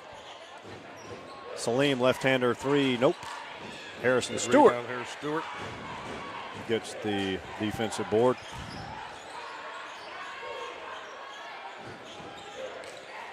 Good nice pick. little screen up top there. Long 3. Misses everything. Harrison has great range. And the Bucks defense so good that you end up maybe even taking a little further out just to get a look. Scoring update. AHSAA Super 7 6A Championships. Parker leads Saraland 14-0 with 1:06 left in the first quarter. Wow. We knew both of those teams were really good. We saw Saraland firsthand. Yeah, well, and you knew too. That's the thing. You knew you're going to have to go through one of the 2 of them to get to the finals. Sure. You know. So, and I think by all accounts, no offense to the Jags, great season, but I think most people had this kind of as the preseason slate for the championship matchup, just based on the talent that they had coming back. Right. In fact, I saw wasn't it Parker's quarterback when he a top 3 recruit? I'm not sure. We know that Saraland's quarterback is committed to Texas. And I believe Parker's quarterback is Garrett for 3. Long. Lots of long, high rebounds coming off tonight, Mike. Nice move. Salim London with the finish, 34-11. Well, we saw the number 1 team in the state of Alabama in 6A last game out. Good dish, just a little too much to handle. Now we're seeing the number 1 team in 7A, and it's quite a difference. Well, when you drop off is to go from a 6'9" guy to a 6'8" guy that can play just as well, right? I know. And then or you vice play versa. both. I think I said that backwards. Right, and then you can play them together. Kick ball there.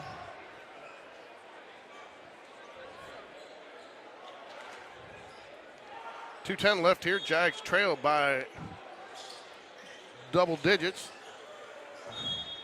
Trying to work the wall inside. By my count, the Jags have played 10 players. You have to put bodies out there to It's hard to even get the ball inbounds against this. I'm surprised that the official hasn't backed him off a little. He's gotten close to the line there. You know, a lot of times they'll back him off just a little bit, you know. Big Zach finishes. They wanted that pass inside. They tried it. Was that the fourth attempt at it? Fourth time's the charm. 34-13. Inside of 2 minutes remain in the second period. Robinson taken away. Cooper Gann. So look at how fast they closed there, Mike. Oh, great thought there. Just wasn't ready for it. Zach gets the loose ball.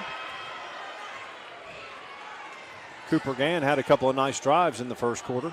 Got a couple of buckets. Ball tipped away. This is going to be a throwdown. Salim London flushes it. 36-13. 1:15 remains.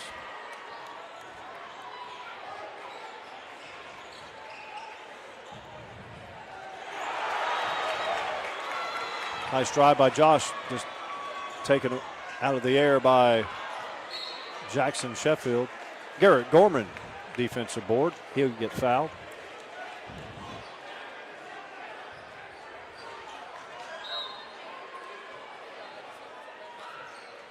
You know, Mike, this is what you see, too. We talk about it, you know, when you talk about the difference 6A, 7A. You know, it's based on the number of players, students that you have. You got a 7A school with 5,000 students. You're going to have a chance to have 2, 3, 6'9" guys, right? Right. You know, you don't have those chances, those opportunities. You might get one in a 6A school or a 5A program. And that's really what the difference comes down to, is your depth and the number of players you can have at each position. Right, because you can have a 4A school that's better than anyone in the state at any classification in basketball, because you can really have two outstanding players and 5 role players and be the best team in the state. But you're not going to beat a team like Hoover with just 2 good players, because everyone on their roster can play.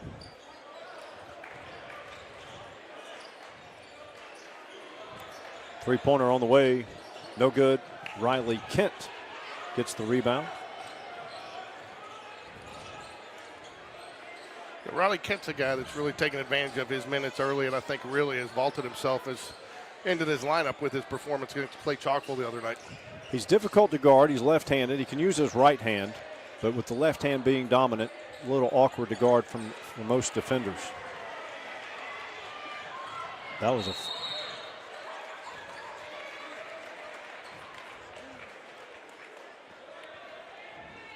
I thought Cooper fouled him before Garrett did. Good student section, almost totally full up. Yeah.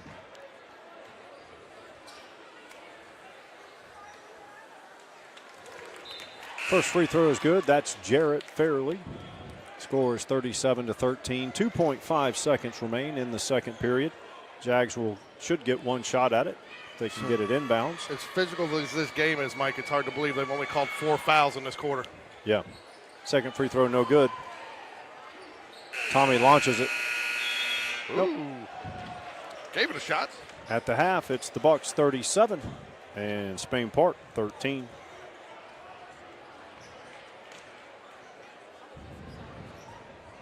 We'll take a break here, but real quick, still 14-0 in the Super 7 6A championship game, but Saraland is driving.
All right, Mike, we're coming back at it. Going to be tall order for the Jags to come back in this half, but I still feel like they've played better in this game than they've played in the first half of some of the games leading up to this point in the season. Yeah, they're down 24, but, hey, you got a tough task. It's a challenge. We've had some bright spots. Hoover's defense, just as we saw with the girls, they're just suffocating. And it's hard to get a shot off. We saw Harrison take one from deep. He has the great range, but he maybe took it a step further because you can't get an open look.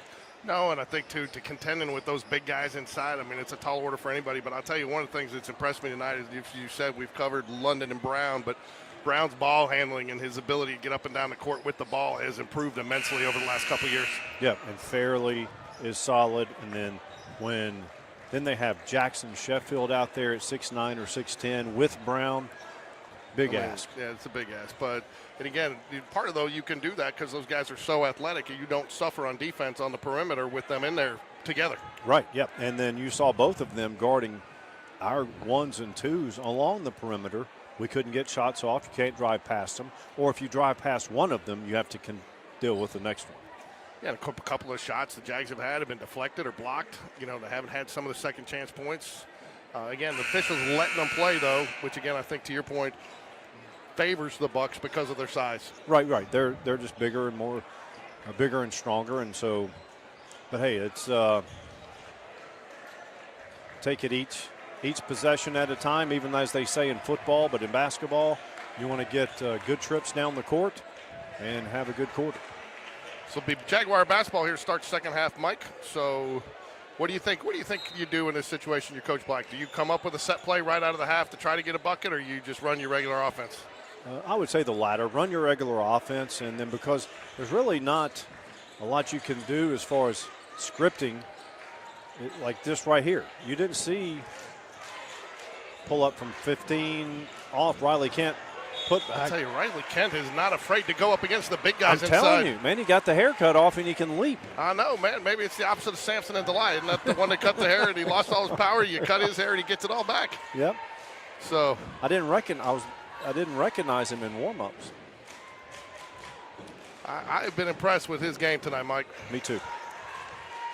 And again, he's a guy that has been getting some minutes gradually throughout the season. A guy that's been in the rotation, but has really taken advantage of the minutes he's gotten, and it may make it tough for the coaches to pull him out of the game. Is he the transfer from Hoover? I don't know. I think he is. Let me pull up my old notes.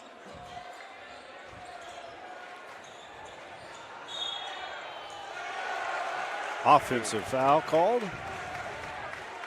I'll tell you, one of the things talking to Coach Black before the season, too, is, you don't want to sit there and say these games don't matter, because they do, right? I mean, it matters to these kids. It does. On both sides, right? It does. And you can't say, too, going in, but, really what it comes down to, you can go lose every game till January until you get an area and you go undefeated and you're still going to be number one in your area and make playoffs, right? Sure. So, and that's one of the things talking to Coach Black, we're playing tough teams right now because he wants to play these tough teams to get better. And you look at I think he told me that the record of the teams that we're playing, geez, look at Brown right there. Yep. I mean, you don't see many big men that can run the floor coast to coast like that. He didn't go coast to coast, but with the assist there. And we didn't see him do that to this degree last year. So he's improved a lot. Oh, the rejection. So, but what were we talking about? Oh, yeah, but, he wants to play good teams to be prepared. But, you got the risk you run there is the beatdown effect, right? I think he's played the top 7 teams in basketball in the state. I think he said their record is like 72-18 or something. Good hands, Riley Kent. Even when you have numbers, you really don't. Quinn Davis, Tommy Morrison. He's guarded by Brick Brown. Nice cut. Riley Kent goes up, can't finish, gets his rebound, puts back. Nope. Ooh, I don't know about that, Mike. Thought it went off a Hoover player there, but the official right there to see it. This guy's usually pretty good. Josh didn't argue. No palms up. Yeah. Hey, man, you know about Coach V and his palms up. Right. 39-15, third period, 6:35 remains. I tell you what, Coach V probably, he talks, and it's kind of second nature for him, no palms up. But, there's going to be some player telling his kids that in 10, 20 years. Right. I don't want to see your palms up. London for 3, yes. Oh, geez. It's almost too easy from out there. The thing looks like a garbage can for him. And you can't, Spain Park can extend out, but all they're going to do is drive and dish. It's a tough situation. 42-14. Sam Fox for 3, yes.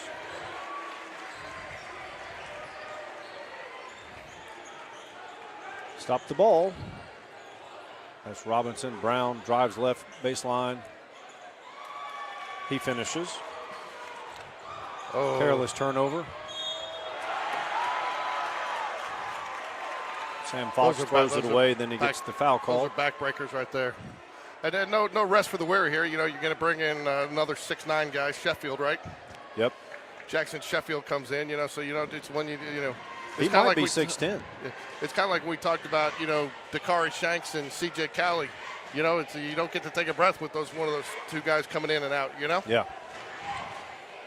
Free throw no good. Tommy gets the rebound.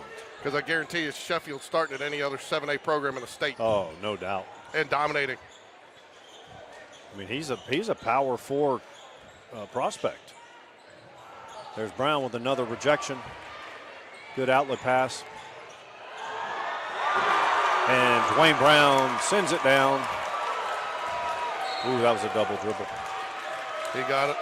I'll tell you, too, what a weapon, too, for Hoover, not only to have Sheffield and a Brown on your team, but when you got two guys like that, you know, Brown can only get better in practice going up against the Sheffield and vice versa. That's a very good point because, I mean, they have to make each other better because when they go against each other in scrimmages, right. I mean, there's nothing easy. Those are quality reps. Right. You know, those are quality reps that you don't normally, again, have the opportunity to get when you only have one Brown or one Sheffield on your team. Very true. Fairley for 3. Snaps the nets. 51-18, Bucks lead. 5 minutes remain in the third. Josh Fonbaugh, long 3. Then takes it off.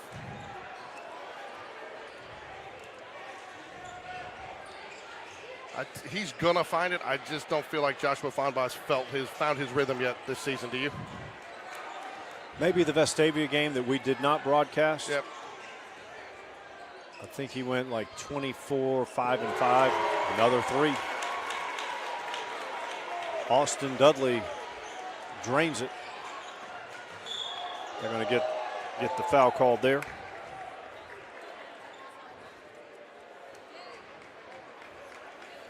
.427 left here in the third quarter. 54-18 is your score. Jags trailing, but up against a very formidable. Saw you gave out certificates, Mike. Did somebody get the nice shot there, Sam Fox? Yep, very nice. Did somebody get the trivia? Nope. I gave it out to. We didn't have any takers. So I gave it to Lady Jag basketball players. I think you're going to find trivia works much better on road games if we're covering them because of you won't have as many people. I couldn't figure out what he's doing. His glasses came off on the dunk.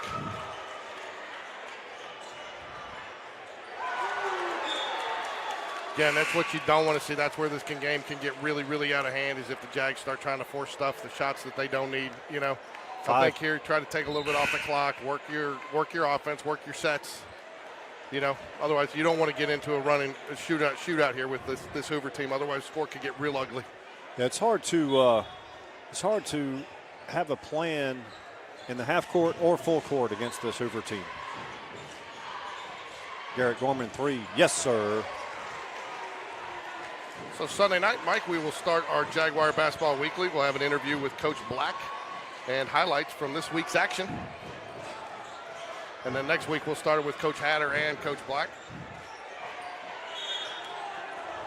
I'll tell you, Sheffield, he's got some moves down there on the post. He's athletic.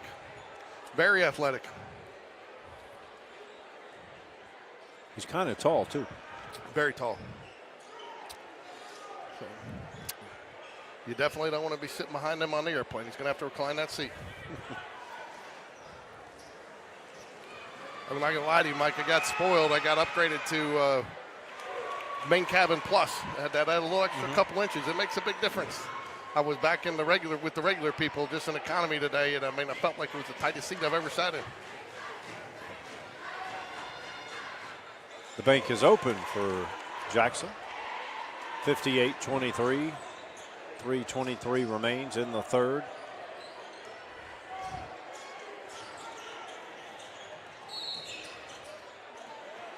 Moving screen.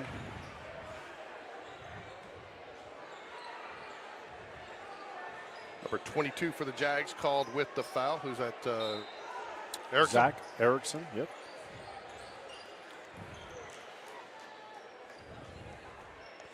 We're back here Monday night for Girls Night Out. We're going to be covering the Barry Middle School 7th and 8th grade Jaguars and then the varsity Lady Jags.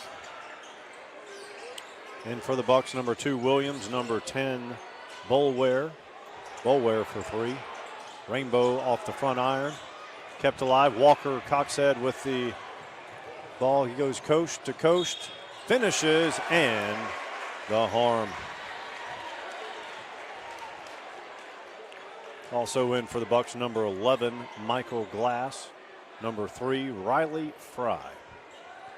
For the Jags, we have Cooper Gann, the younger Fonbaugh, Jonathan Fonbaugh. Walker Coxhead at the line. He completes the conventional three-point play. Hoover. Garrett Gorman and Zach Erickson. Jags settling in what, that 2-3-D that back to, Mike? Yep.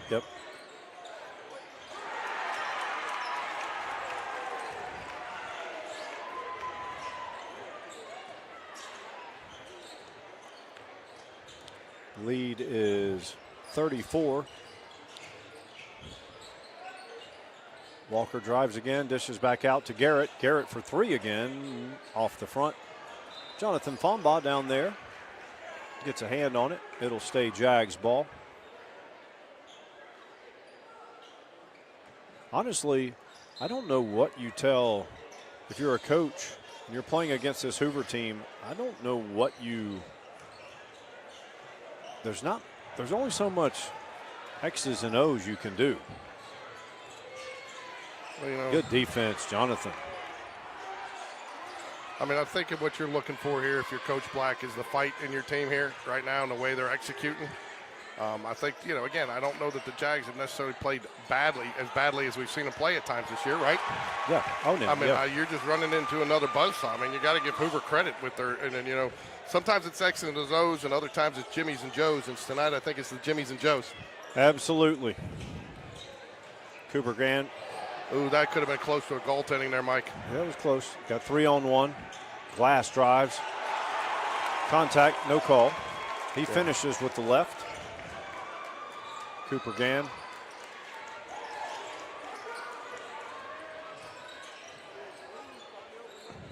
Zach for 3. Long.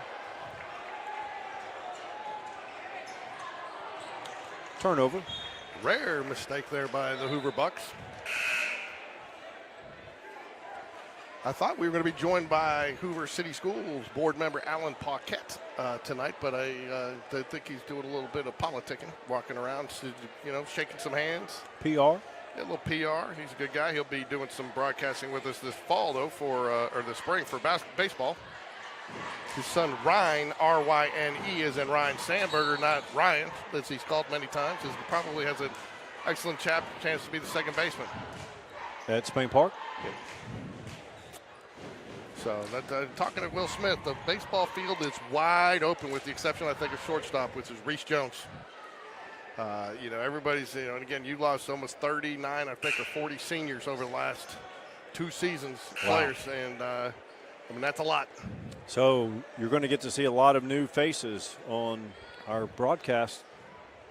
Yeah. How many games do you think we'll do on the channel? We'll probably do most of the home games, you know, as long as I'm in town for the most part. And, but again, we'll probably end up doing some more because I think that's one of the things I think you'll see. I think you'll see some more JV varsity doubleheaders this season, especially on the weekends. You know, with Coach Smith's son probably moving up to, and I don't blame him. I mean, I think it's the right thing to do as a coach and a dad. You know, he'll have his youngest son, one of his, not his youngest, but his son will be playing JV. Okay. So you give him an opportunity to watch his son and also then coach the game after, you know. Quinn Davis hits the free throw. So I think we'll be, as I tell everybody, if you're going to set up for one, you might as well set up for two, right? Sure. So, and we will be covering the baseball tournament down in Gulf Shores when the Jags go. Three-pointer good. That's number 3, Riley Fry. I tell you what was impressive there, Mike, was the ball movement to set that shot up. Yeah, you've got All-State Salim London, and I think he's only taken 1 or 2 shots. He's trying to get his teammates involved. Honestly, I don't think he has much left to prove to recruiters. No. Fonbaugh for 3, yes sir. Snaps the net.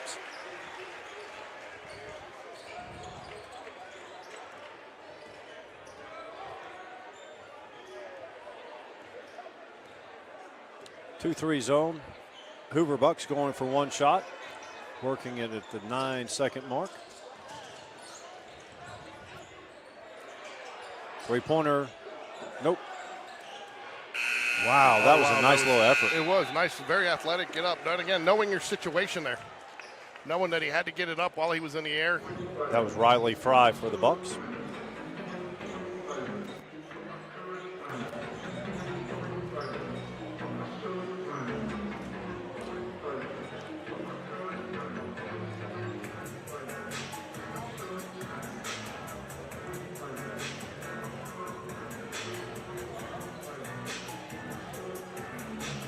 Spain Park cheerleaders on the court. They will be heading to Jackson, Mississippi for a competition on Sunday.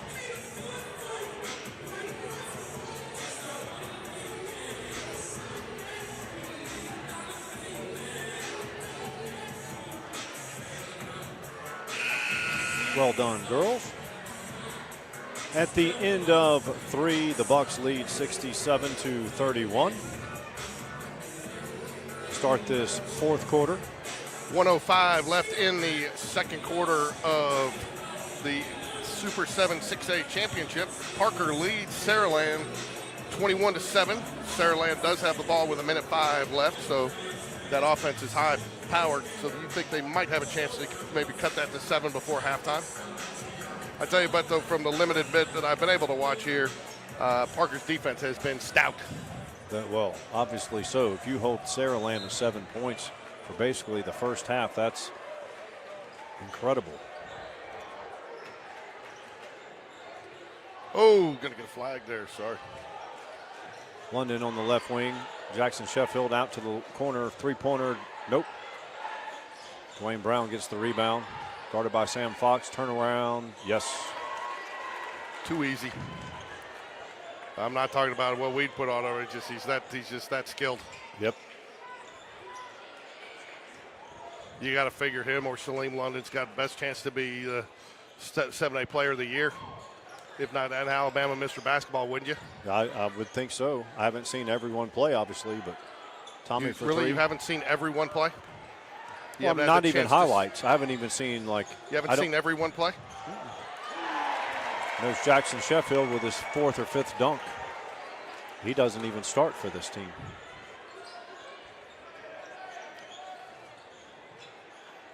He might be your second team All-State center.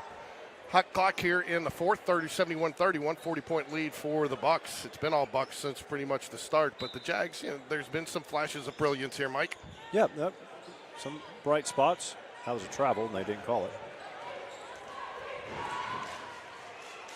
Euro step, number 1, Jarrett Fairley finishes.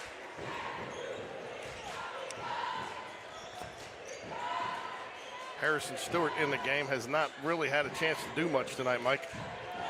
Nope. I think they scouted him and know, like, hey, you can't let him and I think, get on track. And Coach Black has split the rotation a little bit. I think he's got Stewart out there, trying to keep him, in the separate grouping, A lot of players have played tonight. 6:03 remaining. London for 3. Nope. Tommy down there doing the best he can. Just the bigs are coming down with the loose balls. London underneath, left-handed.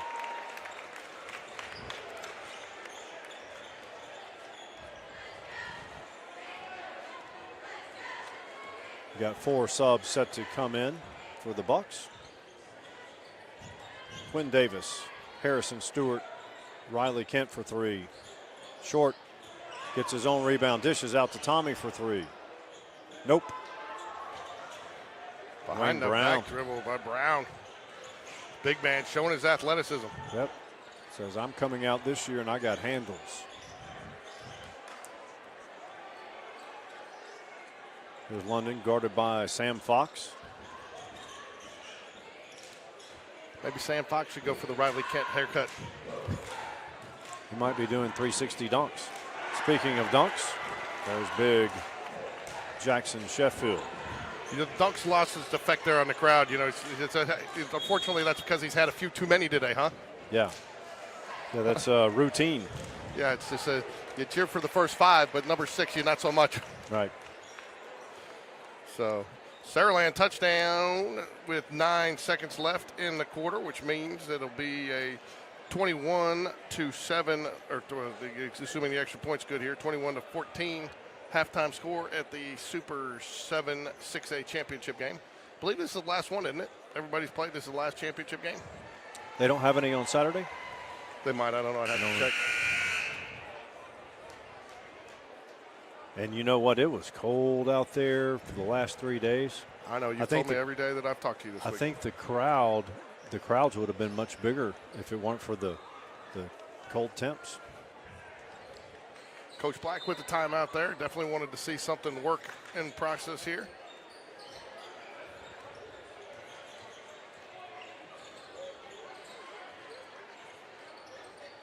Riley Kent. Is Harrison Stewart a senior, Mike? No, he's a junior. So is Cooper Gann. So is Quinn Davis. Turn around, no good. Quinn Davis, offensive rebound. Riley Kent for 3, long. Tommy down there battling. It'll stay here. Hot clock. Bucks lead 77-31 in the 4th. Number 1 team in 7A. Our last opponent was the number 1 team in 6A. Tommy Morrison with the finish. Michael Glass brings it up for the Bucks. There's number 15, Dudley. Now number 10, Bolware. Nice cut. Bolware gets it. Tommy nice block. Takes it out of the air. Drives. Finishes. Coast to coast. Block to basket, right? Yep. Defense leads to offense. I tell you, again, I'm not going to, people call me crazy saying that this, but I'm pretty pleased with the way the Jaguars have played tonight, Mike. Yeah, you have to take the positives from these games. I mean, hey, look, Hoover's not in our area. No, and I've thought the Jags have executed their offense better. I think they've been making better shot selections tonight. I haven't seen some of we've had a few of the silly turnovers at times, but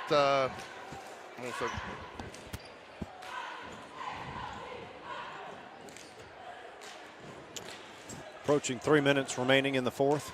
Bucks lead 77-35. Riley Kent's had a good game for the Jaguars. He has the ball up top. Harrison Stewart for 3. Good. Money. They set that up nicely, too. Nice little screen. Harrison Stewart sitting out there, comes around, sees him, hits the corner for the pop and the shot, right? Yep. Or do you call it the shot and the pop? 3-pointer on the way. No good. Sam Fox gets the board. Harrison Stewart. 3 again. Oh, I thought he was going to go back-to-back. 3-pointer on the way. Man, drains it. That's number 15, Austin Dudley.